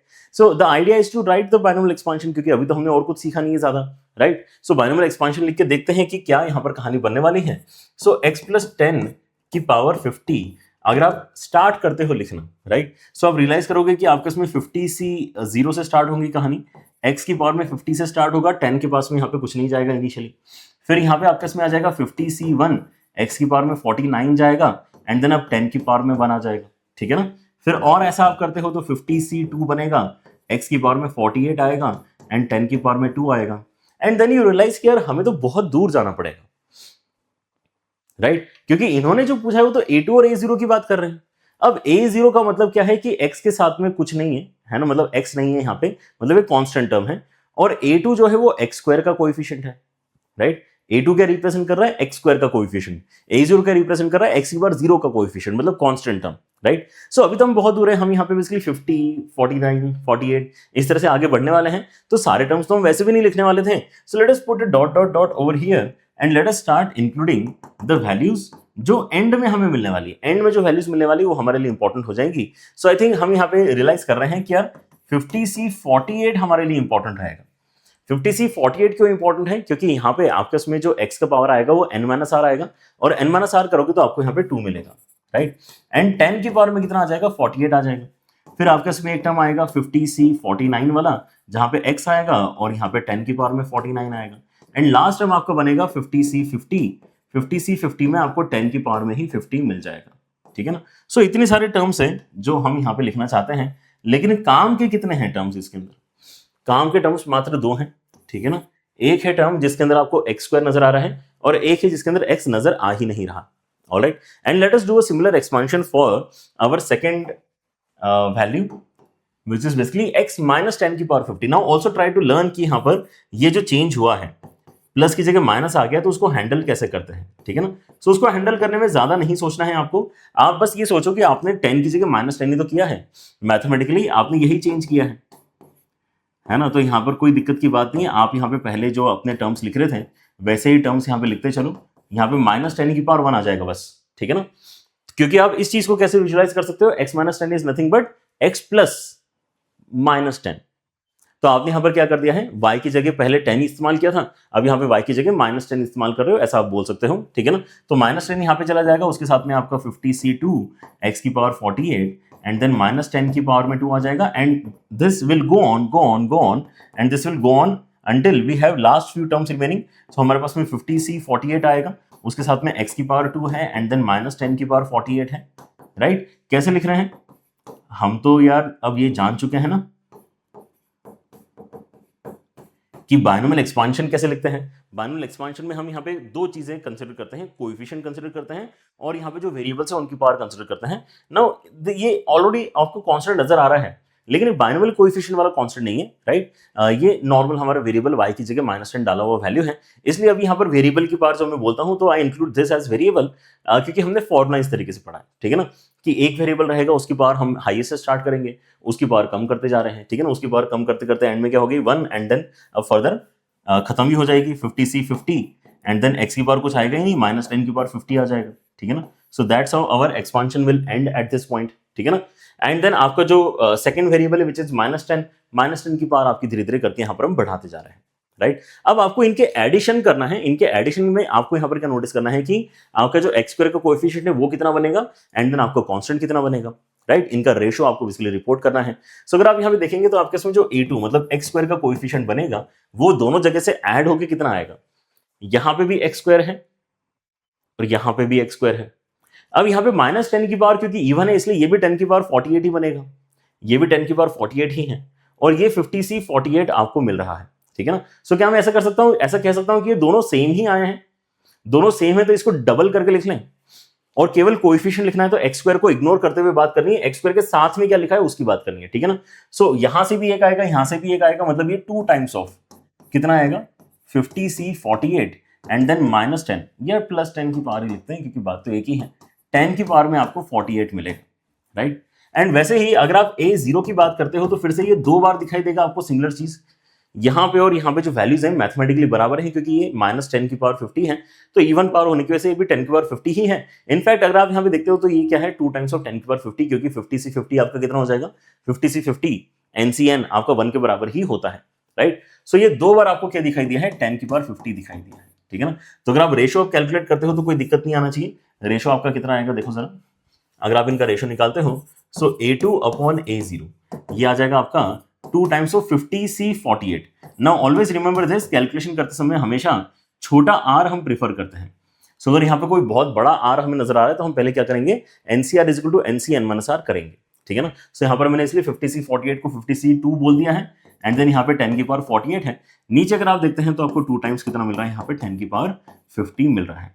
सो काफी major cancellations we are expecting over here, आपका 2 and 2 कैंसिल होगा, उसके साथ में जब ये कैंसिल होगा तो आपके इसमें नीचे 100 बचेगा, इज दैट राइट, क्योंकि आपके इसमें 10 की पावर 2 बचने वाला है नीचे। ऊपर जो अब आपके इसमें यहाँ पे 50 आया है वो कैसे ओपन करते हैं, 50 से स्टार्ट करके 2 टर्म्स लिखना है, नीचे 2 फैक्टोरियल आएगा एंड यहाँ पे फर्दर 100 हमारा बन चुका है। Alright, so let's make the cancellations again. यहाँ पर आपके इसमें कितना आ जाएगा, ये 2 आ जाएगा। So what we have to do is हमें 49/4 कैलकुलेट करना है, which is how much 49/4, right. ये 2 फैक्टोरियल का वैल्यू कितना हो जाएगा 2 के ही बराबर होगा, राइट। सो यहाँ से अगर आप देखते हैं तो ये 1 12 एंड देन 12.25, इस तरह से आपका यहाँ पर आंसर बेसिकली बनना चाहिए। 12.25 मतलब सी ऑप्शन आपका करेक्ट है, राइट। सो कुछ भी यहाँ पर बड़ा नहीं किया है काम हमने बोला है कि देखो अभी तो हमने बाइनोमियल एक्सपांशन लिखना सीखा ही है। इस क्वेश्चन में 2 अलग अलग बाइनोमियल एक्सपांशन लिखने की जरूरत पड़ रही थी, दोनों को ऐड करके हमें यहाँ पर वैल्यूज कैलकुलेट करनी थी, जिनको हम क्या बोल रहे हैं कोएफिशिएंट्स बोल रहे हैं, ठीक है ना। आप यहाँ पर जो A0 है, A2 है, A1 है, ये अलग अलग x के पावर के कोएफिशिएंट्स हैं, राइट। लेकिन जो NCR है वो बाइनोमियल कोएफिशिएंट है, राइट। सो ये टर्म्स का जो डिफरेंस है ये यहाँ याद रखना काफी जरूरी है, alright. And now if this particular question is clear, which I hope it is clear, ठीक है ना। यहाँ पर क्योंकि कोई बहुत बड़ा काम हमने यहाँ पे ऐसा नहीं किया है कि we have skipped any step, expansion proper लिख के हमने एनालाइज किया है, डिवाइड किया है, डिवाइड करके हमने अपनी वैल्यू निकाली है। Then we can basically start looking at the applications of general term. General term कहाँ कहाँ बेसिकली यूज करने की जरूरत पड़ सकती है आपको। आपको यहाँ पर कभी कभी बोल देते हैं कि यार 7th टर्म 9th टर्म है ना, कितना होगा इस एक्सपांशन में उसकी वैल्यू बताओ, ठीक है ना। तो फिर तो ऑब्वियसली आपको यहाँ पर जनरल टर्म का फॉर्मुला यूज करना ही पड़ता है। जैसे कि अर्थमेटिक प्रोग्रेशन का अगर कोई क्वेश्चन है और आपको टर्म नंबर 17 निकालना है तो आप a+16d यूज करते हो ना फॉर्मुला उसके अंदर, ठीक है ना। तो मतलब आप क्या करते हो यहाँ पर जनरल टर्म जो आपको याद है a+n-1 × d उसको यूटिलाइज करते हो। तो वैसे यहाँ पर अगर आपको कोई रैंडम पोजीशन दे दी जाए कि आप यहाँ पे इस पोजीशन का टर्म निकाल के बताओ, तो आप क्या करोगे, उसके अंदर हमारा जो स्टैंडर्ड फॉर्मुला है जनरल टर्म का उसको अप्लाई करोगे। फिर कभी कभी यहाँ पर कोएफिशिएंट के लैंग्वेज में बोला जाता है कि यार आप नहीं, मुझे टर्म नंबर तो मुझे नहीं पता, लेकिन आप x² का कोएफिशिएंट बताओ, या फिर आप यहाँ पे x⁵ का कोएफिशिएंट बताओ, ठीक है ना। तो वो सारी चीजें अगर हो रही हैं तो वो भी हम यहाँ पे जनरल टर्म की मदद से सॉल्व करते हैं। And then there is this application which is very nice, rational और इरैशनल टर्म्स काउंट करने के लिए आपको यहाँ पर दिए जाते हैं इन अ बाइनोमियल एक्सपांशन। वो कैसे होता है वो हम डिस्कस करेंगे। And then there is one contri technique जो हम आपको बताने वाले हैं, which is again very similar to what we are doing in point number 2, लेकिन यहाँ पर सवाल आपको थोड़ा सा बड़ा होता है। सो कॉन्ट्री टेक्निक से हम कैसे उसको सॉल्व करते हैं। कॉन्ट्री मतलब कॉन्ट्रीब्यूशन करके आपने यहाँ पर पार्टीज करी होंगी, ठीक है ना, कि यार चल यार पिज्जा पार्टी करना है, 100 रुपए तू लेके आ, 100 रुपए तू लेके आ, तीनों चारों मिलके यहाँ पर जो है कम से कम 400-500 रुपए इकट्ठा करके पिज्जा पार्टी कर सकते हैं। तो contri is that, contri is basically contribution. अलग अलग चीजें कंट्रीब्यूट करके यहाँ पर जो है एक फाइनल एक्टिविटी कंप्लीट हो सकती है, ठीक है ना। सो ऐसे हम यहाँ पे बेसिकली 4 पोर्शंस में आगे की क्वेश्चंस को डिवाइड कर सकते हैं। And let's start with the very basic one, है ना, जहां पर आपको टर्म नंबर दिया हुआ ही रहेगा। ऑलराइट, सो क्वेश्चंस आपके ऐसे ही नजर आते हैं, ठीक है ना। सो डरने वाली कोई बात नहीं है, सवाल एक बार ध्यान से देख लो क्या बोल रहे हैं यहाँ पे। m and n be the coefficients of 7th and 13th terms। अच्छा, अब यहां पर ध्यान देने वाली बात है कि हमने ऑलरेडी देखा है कि आपका यहां पर जो जनरल टर्म का फॉर्मूला है वो TR+1 के फॉर्मेट में है, ठीक है ना। तो इस चीज को हम हमेशा ध्यान रखेंगे। हाँ, तो 7th टर्म अगर मैं यहां पर लिखना चाहता हूं, 13th टर्म लिखना चाहता हूं और इनकी वैल्यू अगर m और n के बराबर, तो ये रेशो फिर से हमें निकाल कर बताना है, विच feels like a very similar question जो अभी हमने एक्सपांशन की मदद से किया था। लेकिन हम हर बार अब एक्सपांशन पूरा पूरा लिखना नहीं चाह रहे, समझ रहे हो? इस क्वेश्चन को भी अगर आप बोलोगे तो ये जनरल टर्म से किया जा सकता है, राइट? कि यार मुझे तो इन दोनों के क्या करना है, एक्स स्क्वायर के कोएफिशिएंट्स बताने हैं, राइट? कोएफिशिएंट ऑफ एक्स की पावर 2। सो ये हम अभी करने वाले हैं, ठीक है ना? लेकिन पहला क्वेश्चन हमने यहाँ पे एक्सपांशन की वजह से करके देखा ताकि आपको एक विजुअली सपोर्ट मिल जाए कि अच्छा ठीक है ये सारे टर्म्स थे, उसमें से हमने कौन से टर्म्स को पिक किया है। हम चाह रहे हैं कि अब जितना रिक्वायर्ड है उतना ही हम यहाँ पे अपना एक्सप्रेशन लिखेंगे, उतने ही अपने टर्म्स लिखेंगे। सो अगर मैं यहाँ पे 7th टर्म की बात करना चाहता हूँ, सो आई नो कि यार ये बेसिकली आपका आर का वैल्यू 6 इस्तेमाल करने वाला टर्म बनेगा, ठीक है ना? क्योंकि टी आर प्लस 1 का फॉर्मूला हमें यहाँ पर पता है। सो आर हमेशा यहाँ पे पोजिशन से एक कम होता है ना? इस चीज को ध्यान रखना जरूरी है। ऑलराइट, सो आर का वैल्यू कितना है आपका, अगर आपको लिखना है तो आप और क्लियरली बोल सकते हो कि ये 6+1 है। सो टी आर प्लस 1 का फॉर्मूला जो है आपका, उसके अंदर आर की वैल्यू 6 है। और ये चीज अगर मैं लिखता हूं तो यहां पर एन सी आर ऐसा लिखा जाएगा।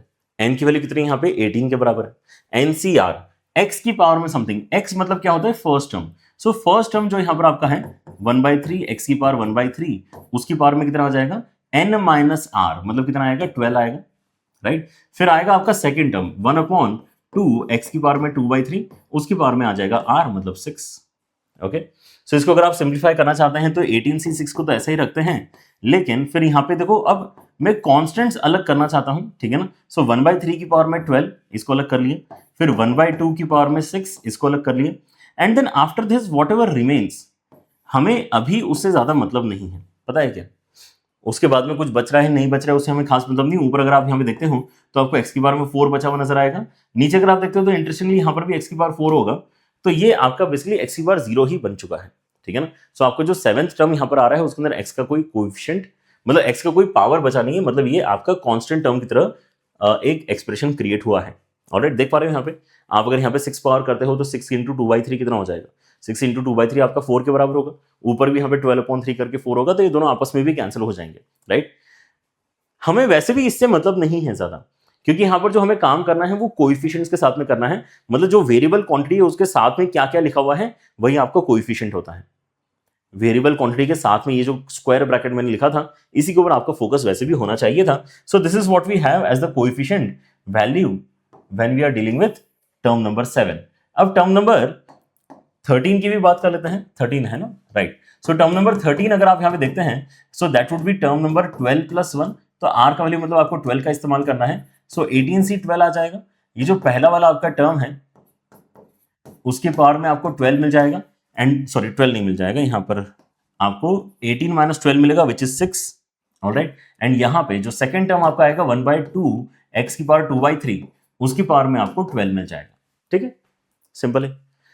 अच्छा, अगर मैं यहाँ पे फिर से अब आइसोलेट करता हूँ, क्या चीज आइसोलेट कर लेते हैं, यहाँ पे हमारे जो कांस्टेंट टर्म्स है उनको तो 1/3 की पावर 6 अलग कर लेते हैं, 1/2 की पावर 12 अलग कर लेते हैं, and this becomes our coefficient, क्योंकि अब जो बच गया है वो सारे सारे एक्स के टर्म्स है, ठीक है ना? सो यहाँ पे एक्स की पावर कितना बचेगा, 2 बचेगा, यहाँ एक्स की पावर कितना बचेगा, यहाँ पर 8 बचेगा, दैट्स फाइन, है ना? फर्क नहीं पड़ता कि यहाँ पर एग्जैक्टली हमारे वेरिएबल्स कितने बचे हैं, दैट डज नॉट मैटर, ठीक है, in this particular question, right?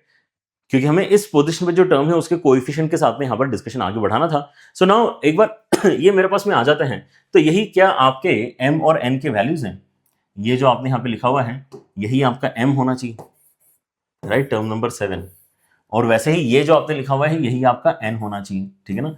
Term number 13। So m और n अगर आपके इसमें आ चुका है तो हमें क्या करने के लिए बोल रहा है, ये m और n बेसिकली क्या है, डिवाइड करने के लिए बोल रहा है n/m, ठीक है ना? अच्छा, एक बार मैं फिर से थोड़ा सा यहाँ पर रिवर्ट कर लेता हूँ, and then let me mark it like this, कि ये जो है ये आपका m के बराबर है, एंड ये जो है ये आपका n के बराबर है, ठीक है?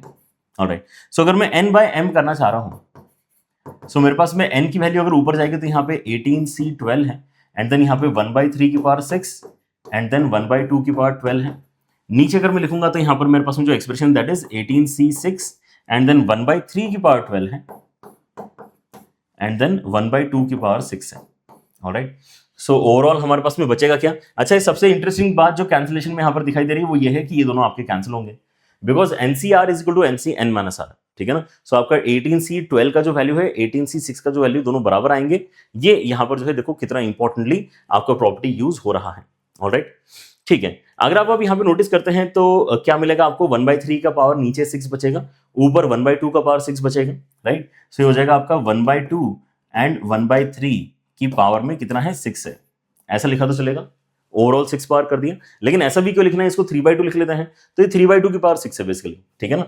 तो ये जो है ये 3/2 की पावर 6 है। आपको अब निकालना क्या है, आपको जो निकालना है दैट इज n/m की पावर 1/3। सो बस आप यहाँ पे दोनों साइड पावर 1/3 ले लो और यहीं से आपका फाइनल आंसर आ जाएगा, ठीक है ना। सो n/m की पावर 1/3 का मतलब क्या है कि मैंने 1/3 पावर कर दी है यहाँ पे, मतलब 3/2 की पावर में 2 आपका यहाँ पर बचेगा, विच विल बी बेसिकली 9/4, ठीक है ना। सो कोई भी यहाँ पर ऐसा बहुत खतरनाक काम नहीं कर दिया है हमने, ठीक है ना। हमने क्या बोला कि आपने क्या पूछा है वो बता दो। आपने बोला कि 7th टर्म उसका कोएफिशिएंट देखना है, 13th टर्म उसका कोएफिशिएंट देखना है, तो हमने लिटरली वाले टर्म्स लिख लिए हैं। किसकी मदद से, जनरल टर्म का जो फॉर्मूला हमने यहां पर पढ़ा है उसकी मदद से, ठीक है ना। फॉर्मूला क्या है, अगर आप जनरल टर्म का फॉर्मूला लिख के रखना चाहते हैं एक बार फिर से, एनसीआर एक्स की पावर में n-r आता है, y की पावर में r आता है, ठीक है ना। ये क्या है, ये बेसिकली आपका टर्म नंबर r+1 है। किसमें है ये, जब मैं x + y की पावर n आपसे पूछूंगा तो उसमें आपका जनरल टर्म इस तरीके से बताया जाएगा, ठीक है ना। ऑलराइट, सही है। एक और सवाल करते हैं चलो, है ना। Now this again is a very very important question. Every question that we are doing in this video is very very important. इससे कम तो आपको पता ही नहीं होना चाहिए, दैट इज द मिनिमम जो आपको यहाँ पर टीचर हेल्प कर सकता है। उसके बाद में आपको यहाँ पर जो सपोर्ट फर्दर चाहिए होगा that would be may be in question जहां पर आपको, है ना, थोड़े से कॉम्प्लिकेशंस की वजह से डाउट्स आ रहे हैं, वहां आपको टीचर का सपोर्ट चाहिए हो सकता है। But after this you can basically practice each and everything जो भी आपको यहाँ पर मिल सकता है। आपको सीखने के लिए यहाँ पर जो है फर्दर कोई वीडियो देखने की जरूरत नहीं पड़ेगी। जो भी आइडियाज हैं, जैसे यहाँ पर इंपॉर्टेंट आइडिया डिस्कस हो रहा है, term from beginning, term from and, वो सारी आइडियाज हम यहाँ पे कवर करने वाले हैं रिलेटेड टू जनरल टर्म, ठीक है ना। बट हाँ, प्रैक्टिस मैथ्स में हमेशा चाहिए होती है। सो ये गलती बिल्कुल ना करें कि वीडियो देखकर जितने क्वेश्चंस कर रहे हो उतने ही क्वेश्चंस आपको पता है। ऐसे ही क्वेश्चन भले ही आप यहाँ पे और 2-4 करो, है ना। हो सकता है कि आपको लगे कि सर सारे ही पैटर्न आपने कवर कर दिए तो अब बच्चा ने कुछ पैटर्न कवर करने के लिए, लेकिन सीखने के लिए भले ही ना बचे इस वीडियो के बाद में, लेकिन प्रैक्टिस के लिए बहुत कुछ बचेगा, right. So you can directly go to maybe marks app या जो भी आपके इसमें रिसोर्स है उसके ऊपर जा सकते हो, एंड एटलीस्ट जो आपके PYQs उनको स्टडी करो। आपको इसी तरह से, है ना, सारे क्वेश्चंस मिलने वाले हैं, alright. So make sure that you have that speed of calculation. If the ratio, यहाँ पर सवाल देखो क्या है, if the ratio of the 5th term from the beginning to the 5th term from the end in the expansion of this expression is √6:1, then the 3rd term from the beginning is what? So यहाँ पे जब कोई बोलता है कि आपको 5th term from the end पूछा गया है ना, this is the concept कि term from the end पूछा जाता है, alright। So चलो पहले यहाँ पर जो पता है हमें उसको इस साथ में डील कर लेते हैं कि यार मुझे क्या करना है, मुझे इस एक्सप्रेशन में 5th term from the beginning निकालना है पहले तो, ठीक है ना। So 5th term from the beginning को T5b लिख लेते हैं, ठीक है ना, T5b। So T5 from beginning अगर मैं देखता हूं तो ये तो स्टैंडर्ड ही हो गया, मतलब R की वैल्यू 4 इस्तेमाल करनी है मुझे। R की वैल्यू 4 अगर इस्तेमाल करनी है तो NC4 आ जाएगा, 2 की पावर 1/4 की पावर में n-4 आ जाएगा, राइट। एंड फिर यहाँ पे 1/3 की पावर में 1/4 के साथ में आपका पावर में 4 आ जाएगा, ठीक है ना। ये क्या आ गया, ये आपका टर्म 5 फ्रॉम बिगिनिंग आ गया। अगर आप और सिंप्लीफाई करना चाहते हो या अगली स्टेप में सिंप्लीफाई करने की कोई दिक्कत नहीं है। अब मैं यहाँ पे देखना चाहता हूँ कि टर्म 5 फ्रॉम एंड कितना होगा इस एक्सपांशन में। सो टर्म 5 फ्रॉम एंड अगर आपको निकालना है तो एक बेसिक सा यहाँ पे चेंज कर लो। आप इस एक्सप्रेशन के अंदर जो टर्म्स है उनको स्वैप कर लो। क्या बोलना चाहिए, स्वैप। स्वैप मतलब आगे पीछे कर लो, ठीक है ना। सो अगर आप टर्म्स को स्वैप करते हो तो what you get is basically 1/3 की पावर में 1/4 आगे एंड देन 2 की पावर में 1/4 पीछे एंड उसकी पावर में यहाँ पे n आपको दिखाई दे रहा है। नाउ अगर आप इस एक्सपांशन में बिगिनिंग से 5th टर्म निकालोगे ना, इस एक्सपांशन में बिगिनिंग से 5th टर्म निकालोगे तो वो इस एक्सपांशन के पीछे से 5th टर्म होगी, क्योंकि आपने पूरे एक्सपांशन को ही रिवर्स कर दिया है जस्ट बाय मेकिंग इट, है ना, आगे पीछे। आपने पूरे एक्सपांशन को अगर लिखने की कोशिश करोगे तो अब रिवर्स एक्सपांशन आपको दिखाई देने वाला है।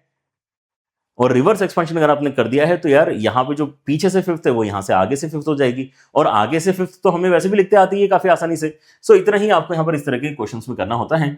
यहाँ पे NC4 हो जाएगा आपको, लेकिन बस यहाँ पे फर्स्ट टर्म जो इस्तेमाल करनी दैट इज 1/3 की पावर 1/4 उसकी पावर में n-4 आएगा, एंड देन सेकंड टर्म इस्तेमाल करनी है 2 की पावर 1/4 उसकी पावर में 4 आएगा, ठीक है ना, काम हो गया, राइट। अब इनका क्या डिवीजन है, डिवीजन आपको यहाँ पर जो है √6 के बराबर मिल रहा है। So let us take that ratio लेके देखो क्या मिलता है। इनको अगर मैं डिवाइड करता हूं तो NC4 आपका कैंसिल होगा। Can we do it like this, इनका जो रेशो है वो तो हमें दिया हुआ है कि √6/1 के बराबर है, ठीक है ना, जब हम इनको डिवाइड करेंगे। यहां जब डिवाइड करें तो ऑलरेडी कैंसिलेशन देख पा रहे हो तो बहुत ही अच्छी बात हो जाएगी अगर देख पा रहे हो तो। यहां अगर आप नोटिस करते हो तो आपके इसमें कितना आ जाएगा, यहाँ पे उसमें 2 की पावर में भी n-4/4 लिखा हुआ नजर आ रहा है, एंड देन नीचे जो 1/3 है उसकी पावर में भी यही सेम पावर आपको नजर आ रही है, n-4/4। ठीक है, ऑलराइट। और यहां अगर आप नोटिस करते हैं देन ये दोनों तो आपके वैसे ही सिंप्लीफाई हो जाएंगे, ये आपका 1/3 है और ये आपका 2 है। ठीक है, इज दैट क्लियर? है ना, ये 1/3 के बराबर था, ये 2 के बराबर था। अगर यहां आप मर्ज करने की कोशिश करते तो एक्चुअली ये 1/3 है, ऊपर जाके पलट के ऊपर जाएगा तो 3 बनेगा, एंड देन 3 की पावर में 2 की पावर में वैल्यू सेम है, तो ये 6 की पावर में क्या बनेगा वो चीज आप नोटिस कर सकते हो, क्योंकि दोनों मल्टीप्लाई में चले जाएंगे। सो 6 की पावर में n-4/4 is what we are going to get, और नीचे भी आपको एक्चुअली 6 ही मिला है, राइट। सो ये सारी चीजें आपके जो कंपैरिजन में जा रही है बेसिकली √6 के साथ में कंपैरिजन में जा रही हैं। So we have very easy calculation forward, going forward. तो यहाँ पर आपके उसमें 6 की पावर हाफ है, और यहां आपका 6 की पावर में ओवरऑल कितना बन चुका है, अगर आप ध्यान से देखेंगे तो यहाँ पे ये n/4 -1 है, एंड यहां से भी पावर -1 हम फर्दर कर सकते हैं, तो ये n/4 -2 के बराबर आपका बनेगा। ठीक है ना, and for this to be true आपका 1/2 n/4 -2 के बराबर होना चाहिए। पूरी इक्वेशन को अगर मैं 4 से मल्टीप्लाई कर देता हूं तो 2 = n-8 बनेगा, मतलब n की वैल्यू आपकी 10 आ जाएगी, राइट। n की वैल्यू अगर आपकी 10 आई है तो यहां से बेनिफिट क्या है, n की वैल्यू 10 आई है तो यहाँ पे क्या हमारा आंसर आ चुका है? नहीं, एक छोटा सा काम अभी हमें और करना है। ठीक है ना, व्हाट इज दैट, कि हमें अब थर्ड टर्म की वैल्यू निकाल कर बतानी from beginning. So third term from beginning अगर आप निकालना चाहते हो देन अगेन कोई खास मुश्किल काम नहीं है। हमें क्या करना है, थर्ड टर्म अगर बतानी है तो r का वैल्यू हमें 2 के बराबर इस्तेमाल करना है। ठीक है ना, n का वैल्यू क्योंकि 10 आ चुका है इसलिए 10c2 बनेगा। फिर जो आपका फर्स्ट टर्म है फ्रॉम बिगिनिंग दैट इज 2 की पावर 1/4, उसकी पावर में आपको 8 मिलेगा, राइट। एंड जो आपका सेकंड टर्म है 1/3 की पावर 1/4, उसकी पावर में आपको 2 मिलेगा। NCR x की पावर में n-r, y की पावर में r, ये फॉर्मूले के अंदर x और y आप रिप्लेस करते चलो क्वेश्चन के हिसाब से। ठीक है ना, सो आपका ये जो 10c2 है इसको कैलकुलेट करने का तरीका क्या है, 10 × 9/2 के बराबर है। यहाँ पे आपको 2 की पावर 2 मिलेगा, मतलब यहाँ पे इसको 4 लिख लेते हैं। ठीक है, अच्छा, और यहाँ पे नीचे आपके इसमें कितना आ जाएगा, नीचे आपके इसमें यहाँ पे √3 बेसिकली बचने वाला है, right. So we can make some basic changes, जैसे कि आप यहाँ पे पहले तो √3 ऊपर नीचे मल्टीप्लाई डिवाइड करवा सकते हो, रैशनलाइजेशन वाला स्टेप। एंड यहां से आप अगर कैंसिलेशन देखते हो तो आपको क्या मिलेगा, ये दोनों मिलके क्योंकि 3 बनेंगे तो यहां से कैंसिल करके आपको 3 मिलने वाला है, एंड यहां पे भी 2 से कैंसिल करके आपको फर्दर 2 मिलने वाला है, राइट। सो कितना हो गया, ये हो गया आपका बेसिकली 60√3 के बराबर, right. So this becomes our answer, okay. 60√3 मतलब डी आंसर यहां पर आपका करेक्ट होना चाहिए, डन। ऑलराइट, सो ये हमारे जो क्वेश्चंस थे इसके अंदर कहीं ना कहीं हमें पोजीशन ऑफ द टर्म पता था। ठीक है ना, टर्म की पोजीशन दे रखी है, 5th term from the beginning, 5th term from the and, या फिर आपको 7th टर्म, 13th टर्म, इस तरह से पोजीशन पता है, राइट। तो हम कैसे डील कर रहे हैं, हम बोल रहे हैं कि ठीक है फिर तो आर का वैल्यू ही आपने दे दिया, आर का वैल्यू आपने दे दिया तो हम एक्सप्रेशन लिख देते हैं, और फिर आपने जो भी रेशो वगैरह निकालने के लिए बोला है वो निकाल देंगे, right. Next type of question आपका आता है जहां पर हमें टर्म का पोजीशन नहीं बताया जाता है, आपकी रिक्वायरमेंट कोएफिशिएंट की मदद से बताई जाती है कि आपको कोएफिशिएंट चाहिए x की पावर -6 का लेटेस्ट है, तो इस एक्सपेंशन में x की पावर -6 का कोएफिशिएंट क्या होगा, इसके लिए फिर से हम क्या इस्तेमाल करेंगे, जनरल टर्म का ही इस्तेमाल करेंगे। ऑलराइट, सो जनरल टर्म आपकी जो लिखी जाएगी वो कैसे लिखी जाएगी, 9 आपको यहां पर n के जगह जाने वाला है। ठीक है ना, जनरल टर्म अगर मैं इसकी लिखता हूं सो 9CR जैसा कुछ ना कुछ मुझे लिखना पड़ेगा। फिर जो आपका पहला वाला यहाँ पे टर्म है 4x/5, उसकी पावर में ऑब्वियसली 9 - r कहीं ना कहीं जाएगा, एंड देन जो अगला वाला टर्म है आपके इसमें 5/2x², उसकी पावर में r जाएगा।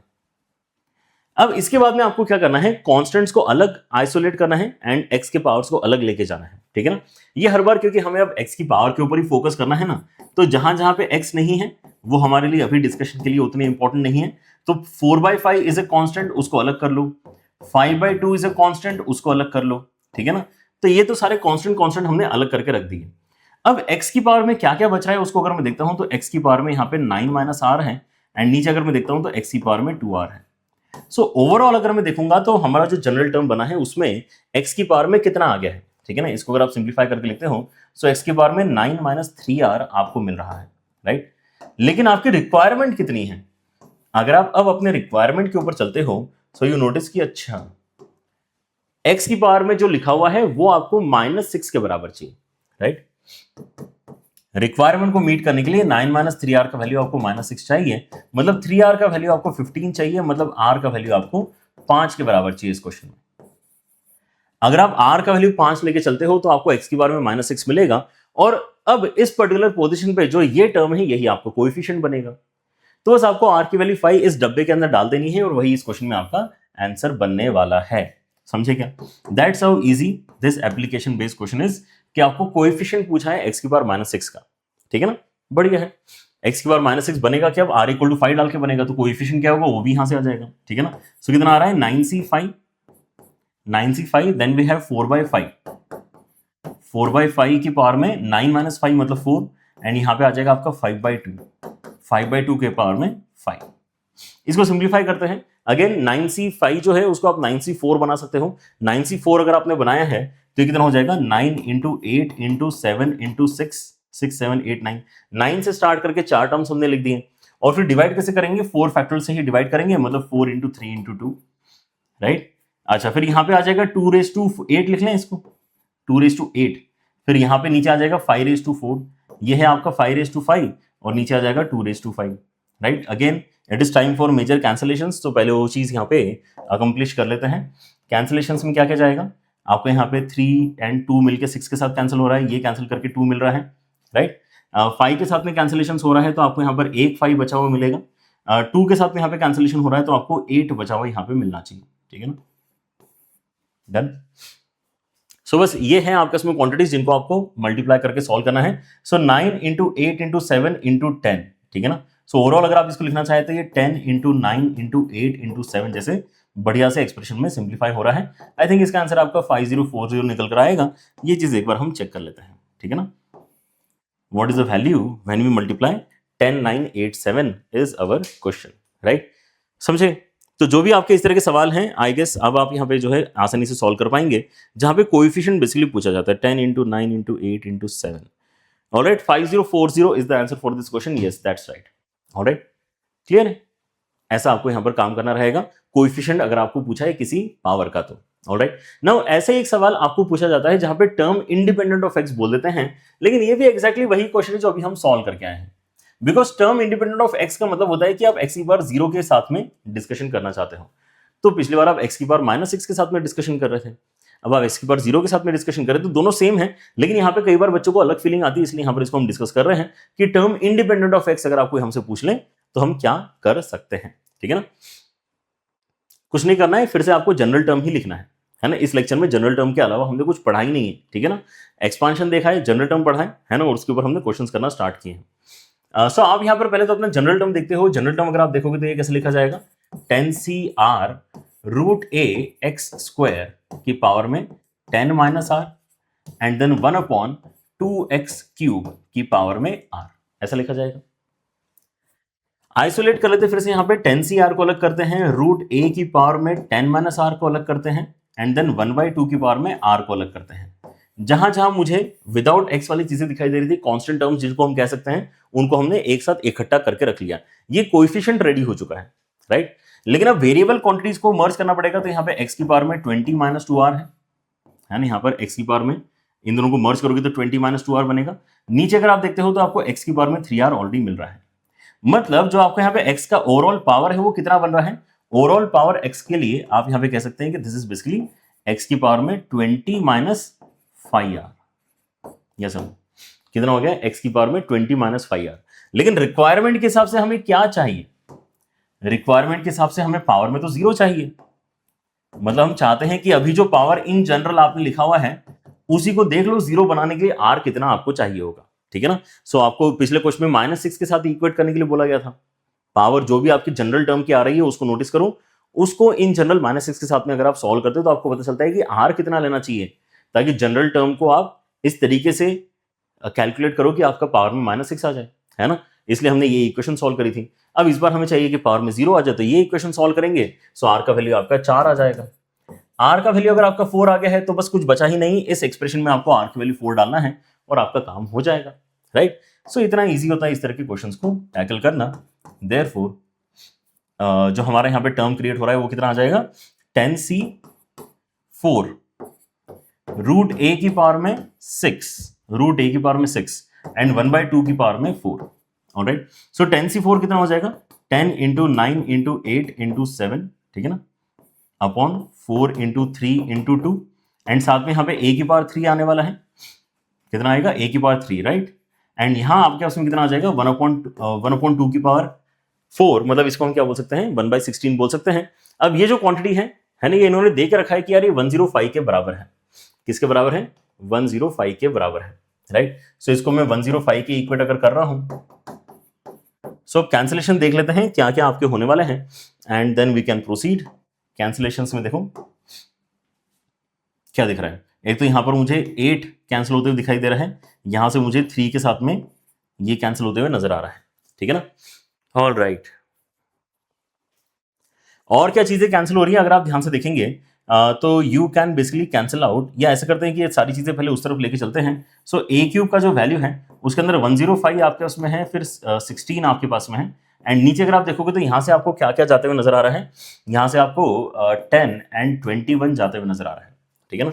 सो आपके यहाँ पर कैंसिलेशन जो है उसके अंदर फर्दर हम आगे अगर कदम बढ़ाते हैं तो आपको यहाँ पे 21 जो है 5 के साथ कैंसिल होते हुए नजर आएगा, एंड 5 यहाँ पे 2 के साथ कैंसिल हो जाएगा, फर्दर आपको यहाँ पे इसका मतलब 8 मिलेगा। ये किसका वैल्यू मिला है, ये ए क्यूब का वैल्यू आपको मिला है, राइट। अगर ए क्यूब का वैल्यू आपका 8 है तो ए स्क्वायर का वैल्यू 4 होगा, ये चीज नोटिस करो।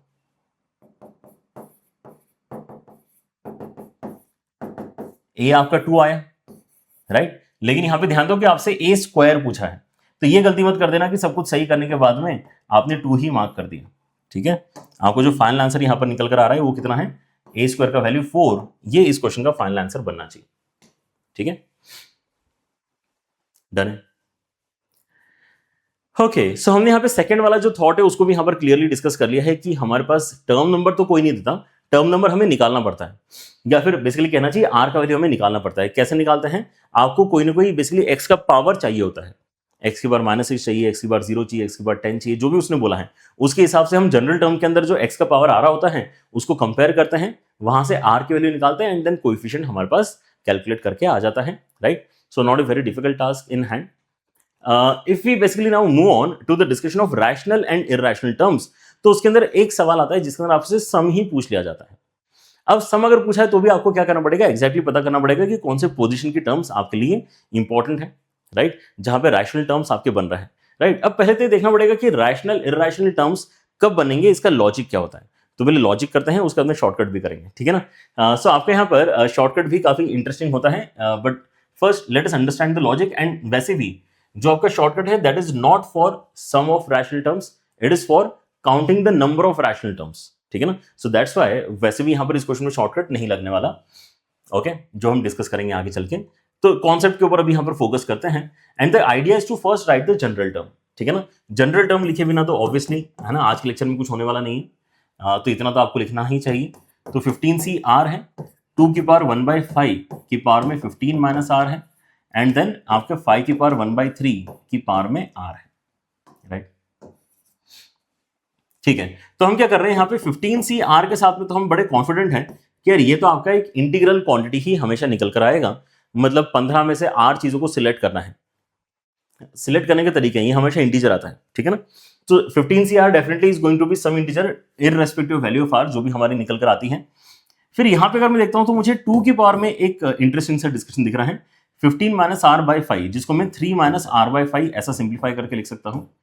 ये हमारा पावर आया है 2 का, और वैसे ही अगर मैं 5 का पावर देखता हूं तो 5 की पावर में मुझे क्या मिल जाएगा, 5 की पावर में मुझे r बाय 3 मिल जाएगा, राइट।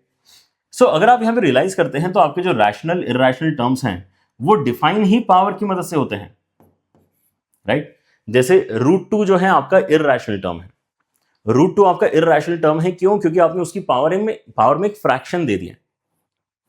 सो जब भी आपकी फ्रैक्शनल पावर्स आती हैं, है ना, तो आपको क्या मिलता है, आपको यहाँ पे, एंड स्पेशली अगर नीचे आपके इसमें यहाँ पे इस तरह के प्राइम नंबर्स हैं तो है ना, we can guarantee with this statement कि आपके इसमें जो फ्रैक्शनल पावर्स आएंगी वो क्या क्रिएट करके देंगी, आपको इरैशनल टर्म्स क्रिएट करके देंगी, ठीक है ना। मतलब ऐसा इसलिए बोल रहा हूँ कि आपने पता पड़ा सर, आपने बोला था कि 1/2 पावर करने से फ्रैक्शन आता है, मैंने तो सर 16 की पावर 1/2 कर दिया, लेकिन यहाँ तो सॉरी फ्रैक्शन नहीं, इरैशनल क्वांटिटी आता है। सो 2 की पावर में 1/2 करके तो इरैशनल आ रहा है, 16 की पावर 1/2 करके कहां इरैशनल आ रहा है सर, मतलब fractional power is not giving us irrational number, okay.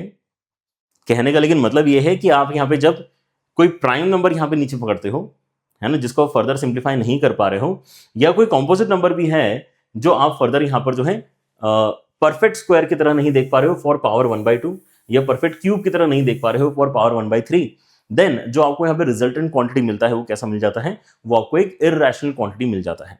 ठीक है ना, 15 की power 1/2 is also irrational quantity, right. So मतलब ये जो फ्रैक्शनल पावर्स है वो दिक्कत है।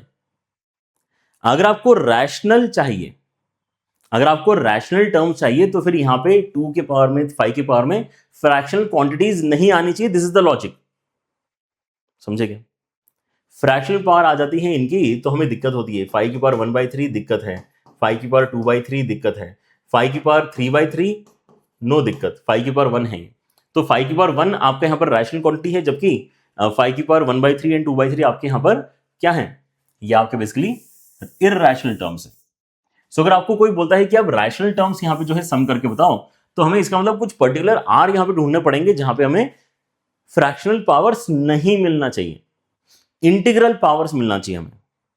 इंटीग्रल पावर्स नेगेटिव हुआ तो भी चलेगा, लेकिन इंटीग्रल पावर्स मिलना चाहिए, क्योंकि नेगेटिव का मतलब क्या है, डिनोमिनेटर में जाके वो पावर हाई पावर बन जाएगा। ठीक है ना, -2 पावर में कोई दिक्कत नहीं है ना, -10 पावर में कोई दिक्कत नहीं है, वो बस क्या है, नीचे बेसिकली पावर 10 हो जाएगा आपका, राइट।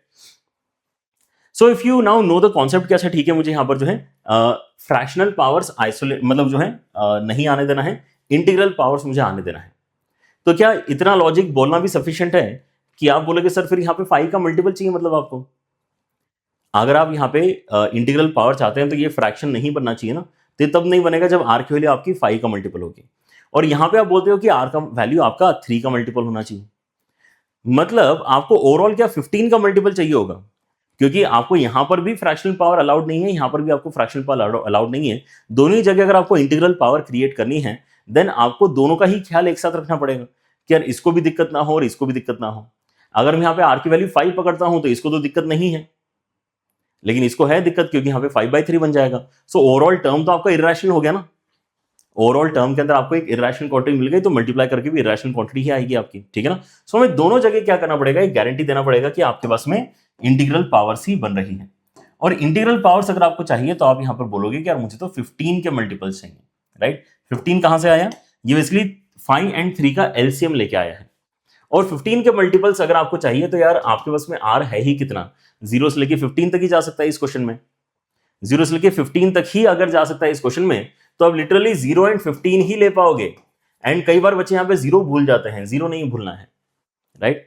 15 तो है ही जो आपको इंटीग्रल पावर क्रिएट करके देगा, क्योंकि वो एलसीएम की वैल्यू है। ठीक है ना, लेकिन 0 डालने पे भी तो आपको मिल ही रहा है। 0 डालने से आपको क्या मिल रहा है, 0 डालने से यहां पर आपको पावर में 3 मिल जाएगा, यहां पर आपको 0 मिल जाएगा। ठीक है ना, so these are the only 2 values of r जहां पर आपको रैशनल टर्म्स मिलने वाले हैं। बाकी जो बीच में जितने भी आ रहे हैं, R = 1 2 3 अप टू 14, वो सब के सब आपको इररेशनल क्वांटिटीज ही मिलने वाली हैं।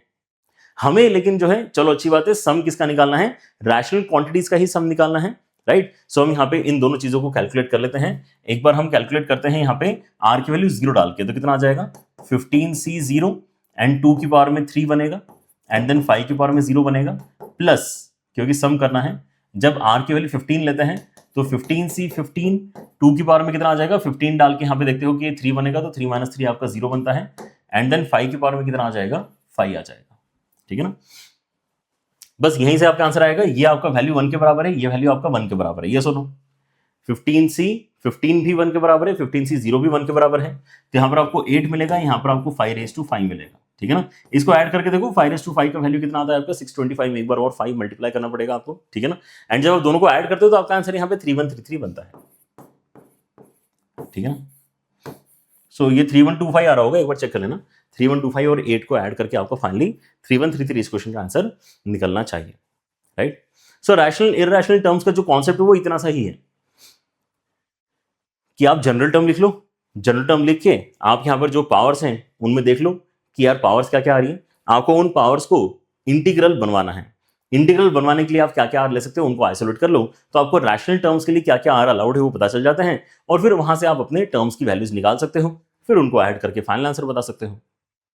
लेकिन अगर आपके पास में सवाल आता है जहां पर सम नहीं पूछा है, आपको अगर केवल और केवल नंबर ऑफ रैशनल टर्म्स पूछे गए हैं then you can follow this shortcut.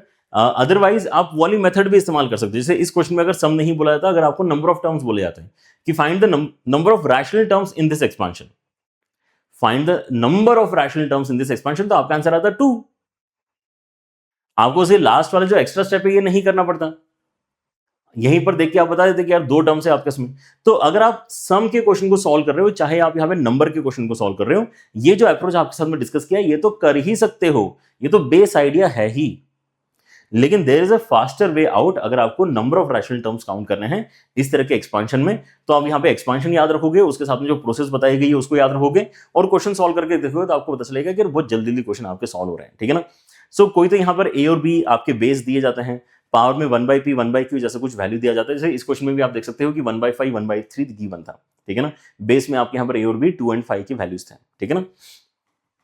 फिर क्या होता है, फिर आपके यहाँ पे ओवरऑल पावर भी कुछ ना कुछ होता है।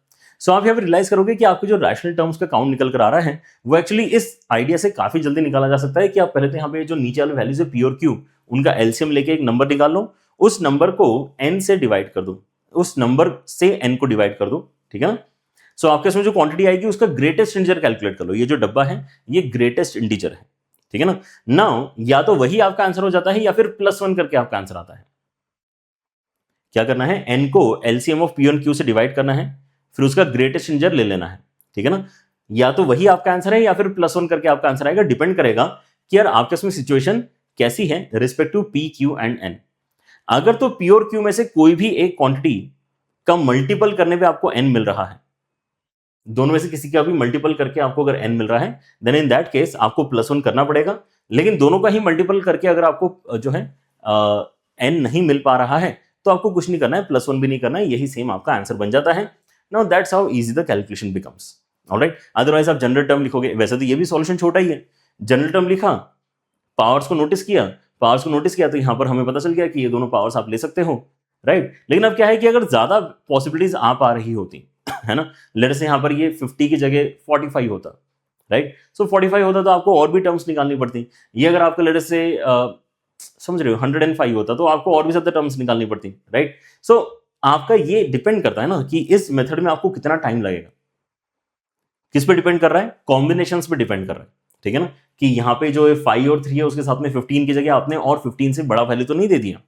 सो यहां पर मैं गारंटी नहीं कर सकता कि आपको कितना टाइम बेसिकली लगेगा क्वेश्चन को सॉल्व करने में, ठीक है ना।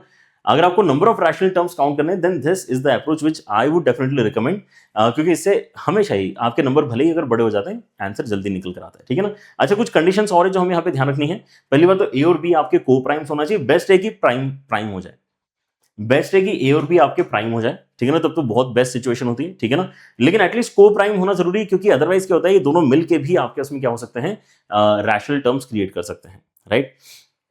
तो ये जो फॉर्मुला हम यहाँ पे सीख रहे हैं, फॉर्मुला नहीं कहना चाहिए इसको, शॉर्टकट। शॉर्टकट जो हम यहाँ पे सीख रहे हैं that has these conditions involve.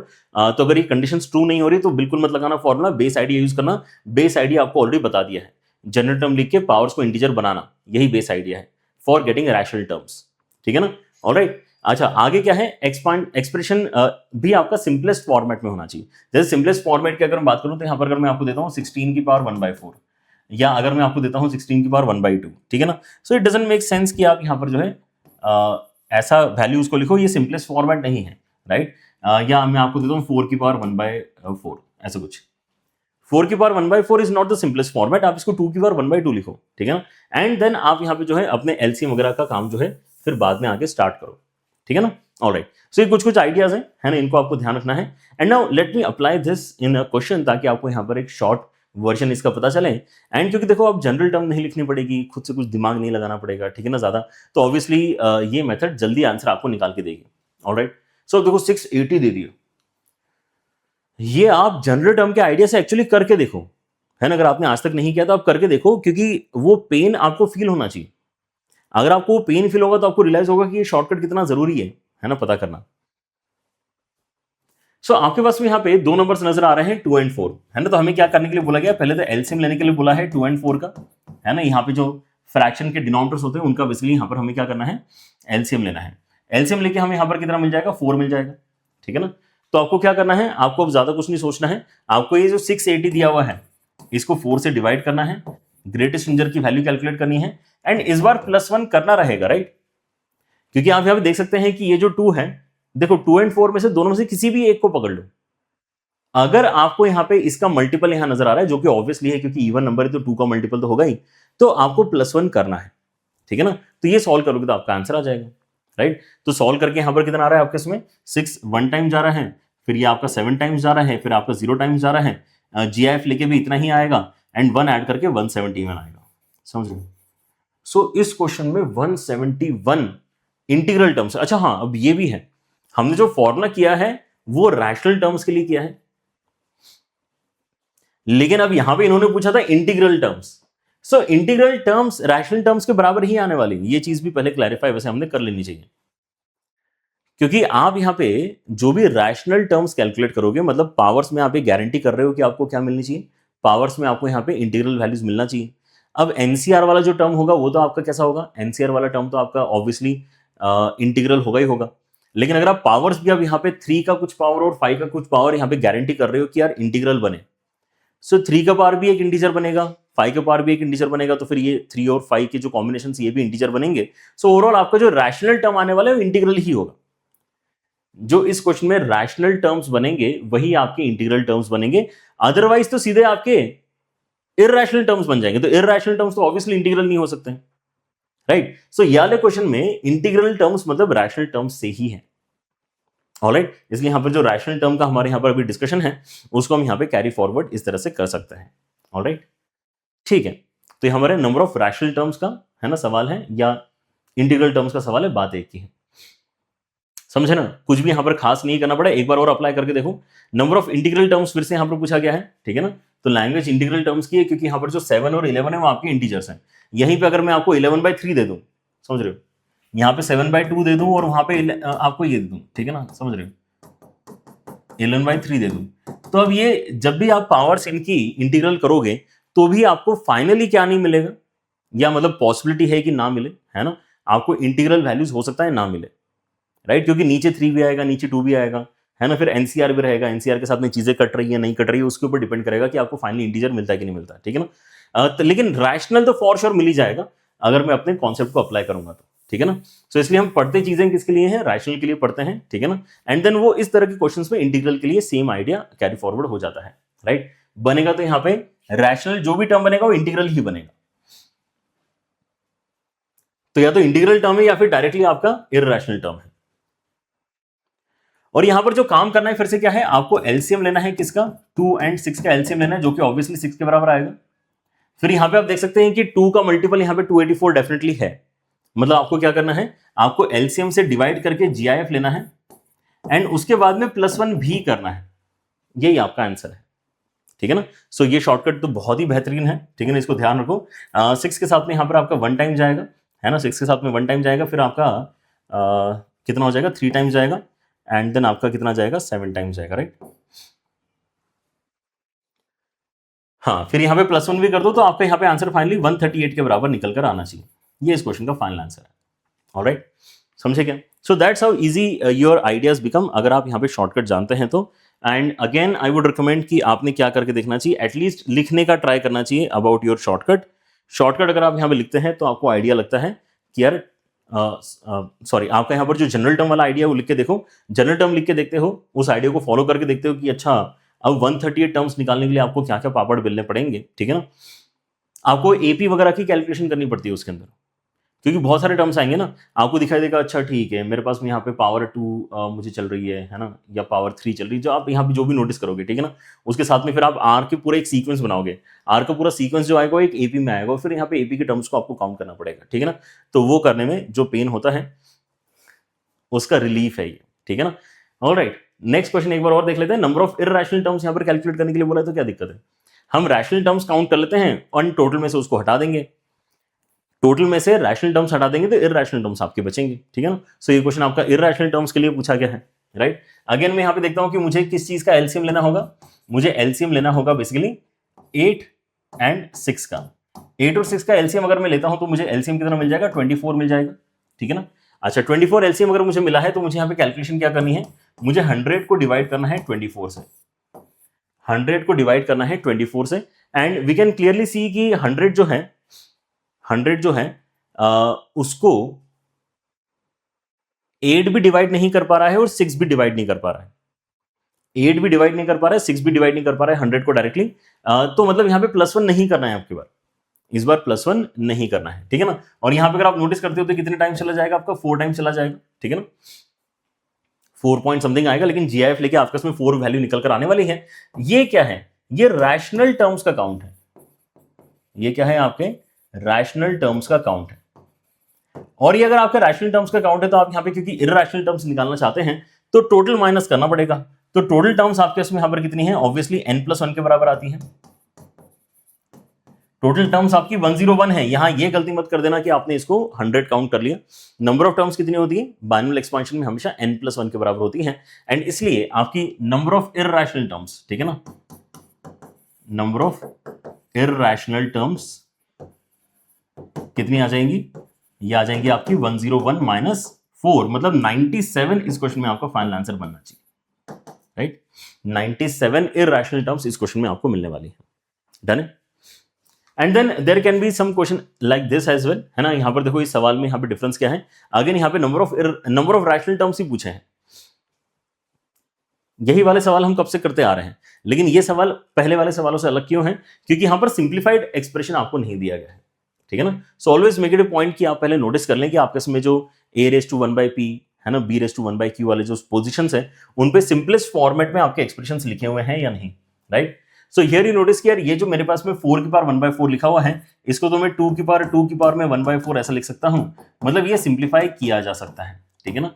तो अगर आप बिना सिंप्लीफाई करे सॉल्व करेंगे देन ऑब्वियसली, है ना, आप शॉर्टकट के सारे स्टेप्स फॉलो नहीं कर रहे हैं तो आंसर गलत आएगा। सो 2 की पावर 1/2, 5 की पावर 1/6 पहले आपने इसको बना लेना चाहिए, राइट, एंड देन आपने शॉर्टकट अप्लाई करने के बारे में सोचना चाहिए, राइट। याद रहेगा शॉर्टकट क्या कहता है, शॉर्टकट कहता है कि आप यहाँ पे ऑब्वियसली 2 और 6 का एलसीएम निकालो। सो एलसीएम अगर आप यहाँ पे 2 और 6 का निकालोगे तो ऑब्वियसली आपको 6 मिलेगा, 120 को डिवाइड करोगे 20 मिलेगा, +1 करोगे तो आपको यहाँ पे 21 मिलेगा, और यही इस क्वेश्चन का आंसर है, राइट। 120 को 6 से डिवाइड करना है एंड +1 करना है क्या, आपकी बार +1 करना है क्या, आप यहाँ पे क्लियरली देख सकते हैं कि दोनों ही डिवाइड कर पा रहे हैं, ठीक है ना, 2 का भी मल्टीपल है, 6 का भी मल्टीपल है, ठीक है ना। सो +1 तो देखो करना ही है, राइट। सो आपको ओवरऑल आंसर फिर यहाँ पे 21 आता है। इतने रैशनल टर्म्स आपको इस एक्सपेंशन में मिलने वाले हैं, राइट। तो हम यहाँ पे लगभग हर लेक्चर के अंदर कहीं ना कहीं शॉर्टकट्स करने वाले हैं। सो मेक श्योर कि आप यहाँ पे शॉर्टकट्स को भी अच्छी तरीके से सीखें, एंड डायरेक्ट रिजल्ट्स रहेंगे कहीं कहीं, है ना, तो उन सबको अगर आप यहाँ पे याद रखते हैं तो आपका सवाल काफी जल्दी सॉल्व हो जाता है। And now let us come to the last section of this video, जहां पर हम क्या करना चाहेंगे, हम कॉन्ट्री टेक्निक का इस्तेमाल करके अपने कोएफिशिएंट की बात करना चाहेंगे, ठीक है ना। तो मैंने आपको बताया टर्म इंडिपेंडेंट ऑफ एक्स, ये अल्टीमेटली एक्स की बार 0 का ही यहाँ पे रिक्वायरमेंट है। अब एक्स की बार 0 इन्होंने यहाँ पर इस सवाल में पूछा है, आपको एक्स की बार 2 पूछा जा सकता था, 10 पूछा जा सकता था, जो भी यहाँ पर पॉसिबिलिटी है आपसे पूछी जा सकती है, ऑलराइट। सो सवाल आपका यहाँ पे सिमिलर ही बोला जाएगा, राइट, सिमिलर ही सवाल है आपका, राइट। तो हम यहां पे लेकिन करेंगे कि यहां पर हम पहले बात तो नोटिस कर सकते हैं कि there is not just one bracket, there are 2 different brackets, ठीक है ना। तो जब भी आपको 2 अलग अलग ब्रैकेट्स नजर आएंगे then that is the place where you apply the contri technique. Contribution basically हमें यहां पर लेना पड़ेगा अलग अलग टर्म्स का, राइट, कि हम चाहते तो हैं कि टर्म इंडिपेंडेंट ऑफ एक्स बने, लेकिन टर्म इंडिपेंडेंट ऑफ एक्स बनने के लिए आप यहां पे देख सकते हो कि 3 टर्म्स कॉन्ट्रीब्यूशन दे सकती हैं। हम क्या करेंगे, जो बाइनोमियल वाला आपका यहाँ पे टर्म होता है उसको ओपन नहीं करते हैं, उसकी जनरल टर्म की मदद से हम काम करते हैं, लेकिन अब इसको हम मल्टीप्लाई करेंगे सभी के साथ में, ठीक है ना। तो एक एक करके सबके साथ में अगर आप मल्टीप्लाई करते हो तो आपको 3 सेक्शंस क्रिएट होते हुए नजर आते हैं, राइट। तीनों के कॉन्ट्रीब्यूशन से हमें यहाँ पे फाइनल आंसर निकालने की कोशिश करनी होती है, राइट। सो यहाँ पे आ जाएगा क्या, यहाँ पर आ जाएगा 1 के साथ में मल्टीप्लीकेशन में 2x² - 1/x की पावर में 8, फिर आ जाएगा -1/x के साथ में 2x² - 1/x की पावर में 8, एंड देन आ जाएगा 3x की पावर 5 के साथ में 2x² - 1/x की पावर में 8, right. And now again since हम यहाँ पे इसको इस वीडियो में कर रहे हैं, मतलब कहीं ना कहीं इस्तेमाल किसका होगा, जनरल टर्म का तो इस्तेमाल होगा। सो let us bring in the general term. General term हम किसके लिखेंगे, ऑब्वियसली जो बाइनोमियल वाला एक्सपेंशन हमें यहाँ पे करना है, राइट। 2x² - 1/x की पावर 8, इसका हम जनरल टर्म लिखना चाहेंगे, ठीक है ना। जनरल टर्म किसका लिख रहे हैं, 2x स्क्वायर माइनस 1/x की पावर 8 का। ऑलराइट, अच्छा, इसका जनरल टर्म अगर मैं लिखना चाहता हूं तो r के टर्म्स में यहां पर मैं इसको लिखूंगा। कैसे लिखा जाएगा? ये हो जाएगा आपका 8cr 2x स्क्वायर की पावर में 8 माइनस r एंड देन आ जाएगा माइनस 1/x की पावर में r। थोड़ा सिंप्लीफाई भी करके रख लेते हैं ताकि दिक्कत ना हो आगे कैलकुलेशन में। सो 8cr के साथ में आपको 2 माइनस r तो मिल ही रहा है, -1 की पावर में r भी कांस्टेंट के जैसा अलग कर लेते हैं। -1 की पावर r भी अलग कर लिया। अब x की पावर में ओवरऑल जो आपके इसमें यहाँ पर बच रहा है उसको अगर आप नोटिस करो तो यहाँ पे x की पावर में 16 माइनस 2r और यहाँ से माइनस r फर्दर आ रहा है तो 16 माइनस 3r आपको बनते हुए नजर आएगा। राइट, सो ये हमने क्या कर लिया है, हमने अपने जनरल टर्म को अच्छी तरीके से पहले यहाँ पे लिख लिया है। राइट, अच्छा, जनरल टर्म लिखने से अब यहां पर फायदा क्या होगा कि हम कॉन्ट्रीब्यूशंस के लिए r की वैल्यू अब यहां पे पिक कर पाएंगे सही तरीके से। यहां देखते चलना है ना, और यहां पर आप बेसिकली अपने जो है रिक्वायरमेंट को भी नोटिस करना। सो यहां पे आपके पास में जो पहला वाला टर्म है उसके साथ में तो x का कोई एक्सप्रेशन यहां पे एक्स्ट्रा मल्टीप्लाइड नहीं है। मतलब अगर मुझे x की बार 0 क्रिएट करना है तो इस एक्सप्रेशन की मदद से ही करना होगा। इस एक्सप्रेशन का जनरल टर्म यहां पे लिखा हुआ है। अगर आपको डायरेक्टली इस एक्सप्रेशन को 0 बनाना है पावर में, राइट, अगर आपको पावर में 0 बनाना है तो सोचो कि क्या रिक्वायरमेंट है कि ये वाला ब्रैकेट आपका 0 के बराबर हो जाए। लेकिन आप देख सकते हैं कि r की जो भी वैल्यू आप सोचोगे आप इसको 0 तो नहीं बना पा रहे हो। 16 माइनस 3r आप यहां पे r की वैल्यू क्योंकि 0 से लेके कहां तक डालोगे, 8 तक डालोगे, कोई सा भी इंटीजर वैल्यू आप यहां पर डालो आपको 0 नहीं मिलेगा। राइट, इसका मतलब यहां से तो पॉसिबल ही नहीं है, यहां से नॉट पॉसिबल लिखना ही ठीक रहेगा। इसके अंदर यहां से x की पावर 0 क्रिएट करना पॉसिबल नहीं है। राइट, ये आपका कंक्लूजन आ रहा है। अब अगर आप आगे देखते हैं तो आपको थोड़ा इंटरेस्टिंग सिनेरियो नजर आएगा कि यार यहां पे ना 1/x पहले से मल्टीप्लाइड है। अगर 1/x पहले से मल्टीप्लाइड है और मुझे ओवरऑल अगर यहां पे चाहिए कितना, x की पावर 0, मतलब ये जो आपका ब्लू मैंने यहां पे मार्क करके रखा है ब्रैकेट, जो बाइनोमियल वाला एक्सपेंशन है, वहां पे आपको x की पावर 1 चाहिए होगा, क्योंकि x की पावर 1 वाला जो टर्म यहां से मिलेगा उसको अगर मैं x से डिवाइड करता हूं तो फिर x कैंसिल करके x की पावर 0 एक्चुअली बनता है। तो मुझे यह देखना है कि मैं क्या इस एक्सप्रेशन में x की पावर 1 बना सकता हूं क्या। तो yes, you can see pretty clearly कि यार r की वैल्यू अगर मैं 5 लेता हूं तो यहां पे 16 माइनस 15 करके आपको 1 मिल सकता है। मतलब यहां आपका जो रिक्वायरमेंट है वो क्लियरली हमें समझ में आता है कि r की वैल्यू आपको 5 के बराबर लेनी चाहिए। r की वैल्यू अगर आप 5 के बराबर ले लेते हो तो ओवरऑल यहां पे आगे चल के आपको फायदा मिल जाएगा। राइट, कैसे फायदा मिलेगा आपको, यहां पे -1/x के साथ में देखो यहां पे 5 डाल के क्या मिलेगा, 5 डाल के आपको मिलता है यहां पे 5c5 8c5 8c5 के साथ में आपको मिल जाएगा 2 की पावर में 3 एंड देन -1 की पावर में 5 एंड देन उसके साथ में मिल जाएगा x की पावर में 1। राइट, सो ये जो x की पावर में 1 है ये आपस में इसके साथ में कैंसिल हो रहा है एंड जो आपको टर्म फाइनली बनते हुए नजर आ रहा है that is a constant term, वह x की पावर 0 वाला ही टर्म है। राइट, सो r की वैल्यू 5 लेने से यहां पर फायदा मिला। वैसे अब आप यहां पे सोचो कि आपको क्या लेना चाहिए, आपको 3 इंटू एक्स की पावर 5 तो मिल ही रहा है, समझे ना। यहां क्या लेना चाहिए रिक्वायरमेंट वो आप यहां पे सोचो। आपको यहां पे x की पावर 5 मिल रहा है तो आपको यहां पे x की पावर -5 चाहिए। यहां पे आपको x की पावर -5 चाहिए तो x की पावर -5 बन सकता है क्या, x की पावर -5 बन सकता है अगर आप r की वैल्यू 7 ले लेते हो तो, क्योंकि यहां पे 16 माइनस 21 होकर आपको पावर में 5 मिल जाएगा, -5 मिल जाएगा। ठीक है ना, -5 वाला जो टर्म आपका होगा वो जब x की पावर 5 के साथ में मल्टीप्लाई करेगा तो आपका यहां पर ओवरऑल कितना आ जाएगा वैल्यू, ओवरऑल वैल्यू आपका पावर में 0 के बराबर आ जाएगा। So that's how we calculate the contribution. कि यार हमें कॉन्ट्रीब्यूशन एक्चुअली चाहिए कितना, हमें ओवरऑल तो 0 चाहिए, लेकिन क्योंकि ये ऑलरेडी 5 लेके बैठा है तो इसके साइड से हम कॉन्ट्रीब्यूशन कितना एक्सपेक्ट कर रहे हैं। ये अगर ऑलरेडी 1/x लेके बैठा है तो यहां से हम कॉन्ट्रीब्यूशन कितना एक्सपेक्ट कर रहे हैं। अगर कॉन्ट्रीब्यूशन हम सही तरीके से यहां पे सब दोस्तों से ले लें तो पूरा एक यहां पे रिक्वायरमेंट हमारा कंप्लीट हो सकता है। Right, that's how we visualise this kind of questions. So अब यहां पर क्या करना है, +3x की पावर 5 +3x की पावर 5 के साथ में अब x की पावर 7 के लिए, सॉरी r इक्वल टू 7 के लिए आपको क्या करना है, वैल्यू कैलकुलेट करनी है। ठीक है ना, okay let me just make it like this. हाँ जी, तो अब यहाँ पे अगर मेरे पास में 3x की पावर 5 है, r की वैल्यू मुझे 7 इस्तेमाल करनी है तो कितना आ जाएगा यहाँ पे आ जाएगा 8c7, फिर आ जाएगा 2 की पावर में 1 -1 की पावर में 7 एंड देन उसके साथ में आ जाएगा x की पावर में -5। सो यही हमारा टारगेट था कि ये दोनों आपके टर्म्स कैंसिल हो जाए, एक्स के पावर में हमारे पास में कुछ नहीं बचना चाहिए, तो that is actually happening, right. And now ये पूरा एक्सप्रेशन आपको बस कैलकुलेट करना है, आपके यहाँ पे आंसर आने वाला है। यहां अगर आप नोटिस करते हो तो माइनस माइनस आपका प्लस हो जाएगा, राइट। सो ये 8c5 बचेगा, 8c5 मतलब कितना है, 8c3 के बराबर है, मतलब 8 इंटू 7 इंटू 6 अपॉन 3 फैक्टोरियल मतलब 3 इंटू 2, राइट। ये हो गया आपका 8c3। उसके बाद में यहाँ पे आ जाएगा आपका 8 मल्टीप्लीकेशन में, बिकॉज 2:3 है। आगे अगर आप देखते हैं तो आपको यहाँ पे माइनस साइन एक्चुअली जो है मिलने वाला है, बीच में माइनस का साइन आएगा। 3 आपके पास में पहले से लिखा हुआ है, 8c7 किसके बराबर है, 8c1 के बराबर है, मतलब कितना है, 8 के ही बराबर है, राइट। एंड क्या है आपके इसमें एक 2 भी यहाँ पर बचा हुआ है, दैट्स इट। यहीं से आपका फाइनल आंसर बनने वाला है, आप इसको कैलकुलेट करो अच्छे से, right. So if you look at it, तो आपके इसमें यहाँ पर कैंसिलेशन में क्या क्या जा रहा है, कैंसिलेशन में आपके इसमें यहाँ पे ये 6 तो कैंसिलेशन में जा ही रहा है। And now if you basically try to simplify this, आप 8 कॉमन निकाल सकते हो। अगर आप 8 कॉमन निकालोगे, सिंप्लीफाई आपका काफी इजीली हो जाएगा, ओके। 8 अगर आप कॉमन निकालोगे तो आपको अंदर क्या बचा हुआ दिखाई देगा, 56 एंड देन यहाँ पे 6, मतलब ये 8 टाइम्स कितना हो गया, 50, मतलब ओवरऑल आंसर आ जाएगा आपका 400 के बराबर, राइट। सो 400 इस क्वेश्चन का मतलब सी आंसर करेक्ट माना जाएगा, समझे क्या। सो कॉन्ट्रीब्यूशन हम कैसे दिखते हैं वो समझ में आ गया, कॉन्ट्री टेक्निक समझ में आ गई। ये आपको कब लगानी पड़ती है, जब आपके इसमें यहाँ पे बाइनोमियल एक्सप्रेशन के साथ में और भी कोई ब्रैकेट मल्टीप्लिकेशन में होता है। सो हर एक पोजीशन से कॉन्ट्रीब्यूशन हम ले रहे हैं, ठीक है ना, कि आप बताओ आप यहाँ पे x की बार 0 के साथ में कितना मुझे दे सकते हो, तो उसने बोला मैं इतना दे सकता हूँ, ठीक है ना। फिर आप बताओ कि आप यहाँ पे बेसिकली x की बार 0 के लिए मुझे क्या क्रिएट करके दे सकते हो, तो हमने यहाँ पर देख लिया कि कितना वो बन सकता है, राइट। एंड वो फर्दर हम यहाँ पे क्या देख रहे हैं कि इंडिविजुअल टर्म में भी कंट्रीब्यूशन के लिए r की वैल्यू कितनी हमें चाहिए होगी, ठीक है ना।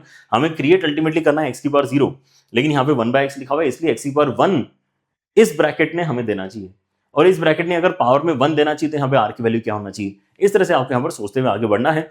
सॉल्यूशन ज्यादा लंबा नहीं है, ठीक है ना, एक ही पेज के अंदर हमने यहाँ पर सारी चीजें कंडेंस करी हैं, लेकिन क्या है इंपॉर्टेंट, जनरल टर्म लिखना जरूरी है। जनरल लिख के आपको यहाँ पर उसको सिंप्लीफाइड फॉर्मेट में लिख लेना चाहिए, ताकि आगे आपको यहाँ पर वैल्यूज क्रिएट करने में दिक्कत ना हो, ठीक है ना। So this is very important step, क्योंकि यहीं से आपका कंपैरिजन भी हो रहा होता है, राइट। फिर आप यहाँ पे देखते हो कि जो भी आपका ब्रैकेट है उसके साथ में एडिशनल वैल्यू जो मल्टीप्लाइड है, वो हमारे रिक्वायरमेंट को मीट करने के लिए अब यहाँ पे हमें क्या सजेस्ट कर रही है, ठीक है ना। यहाँ पे सजेशन था कि x की बार 1 ढूंढो, यहाँ पे सजेशन था कि x की बार -5 ढूंढो, राइट। सो वो हमने यहाँ पर किया और हमारा इस तरह से आंसर 400 फाइनली निकला है। And that actually finishes off our first lecture of binomial theorem, जहां पर हमने एकदम बेसिक से स्टार्ट किया था, एंड हमने यहाँ पे जनरल टर्म से रिलेटेड जितने अलग अलग टाइप के क्वेश्चन हो सकते हैं सारे कवर किए हैं। मैंने रैशनल इररेशनल का जो आपको शॉर्टकट बताया वो भी आप यहाँ पे मल्टीपल क्वेश्चंस में अप्लाई करके देखना, ताकि आपको कॉन्फिडेंस आएगा कि yes this thing is working pretty fine. आप फर्दर क्या करके देख सकते हो, अपनी बुक्स के अंदर जिस तरह के सॉल्यूशंस आपको दिए जाते हैं रैशनल इररेशनल टर्म्स के क्वेश्चंस में, उनको भी जाके देख सकते हो, आपको सॉल्यूशन काफी बड़े फील होंगे। And you should definitely avoid that those kind of solutions अगर आपको काउंटिंग ही केवल रैशनल या इंटीग्रल टर्म्स की करनी है तो। लेकिन अगर आपको सम पूछा जाएगा, जैसे कि मैंने आपको सॉल्व करके दिखाया था, तो सम के लिए आपको एग्जैक्ट आर का वैल्यू पता होना चाहिए, राइट। सो एग्जैक्ट आर का वैल्यू क्योंकि हम नहीं निकाल रहे हैं शॉर्टकट में, तो इसलिए आपको सम वाले क्वेश्चंस में जो बेस आइडिया है उसी को लेके आगे बढ़ना पड़ेगा। एंड जितने भी आपके आर के वैल्यू इंटीग्रल टर्म्स या रैशनल टर्म्स क्रिएट कर सकते हैं, उन सभी आर पे आपको कैलकुलेशन आगे बढ़ानी पड़ेगी, ठीक है ना। चलिए, तो that's it for the day, see you guys in the next one, take care, bye bye.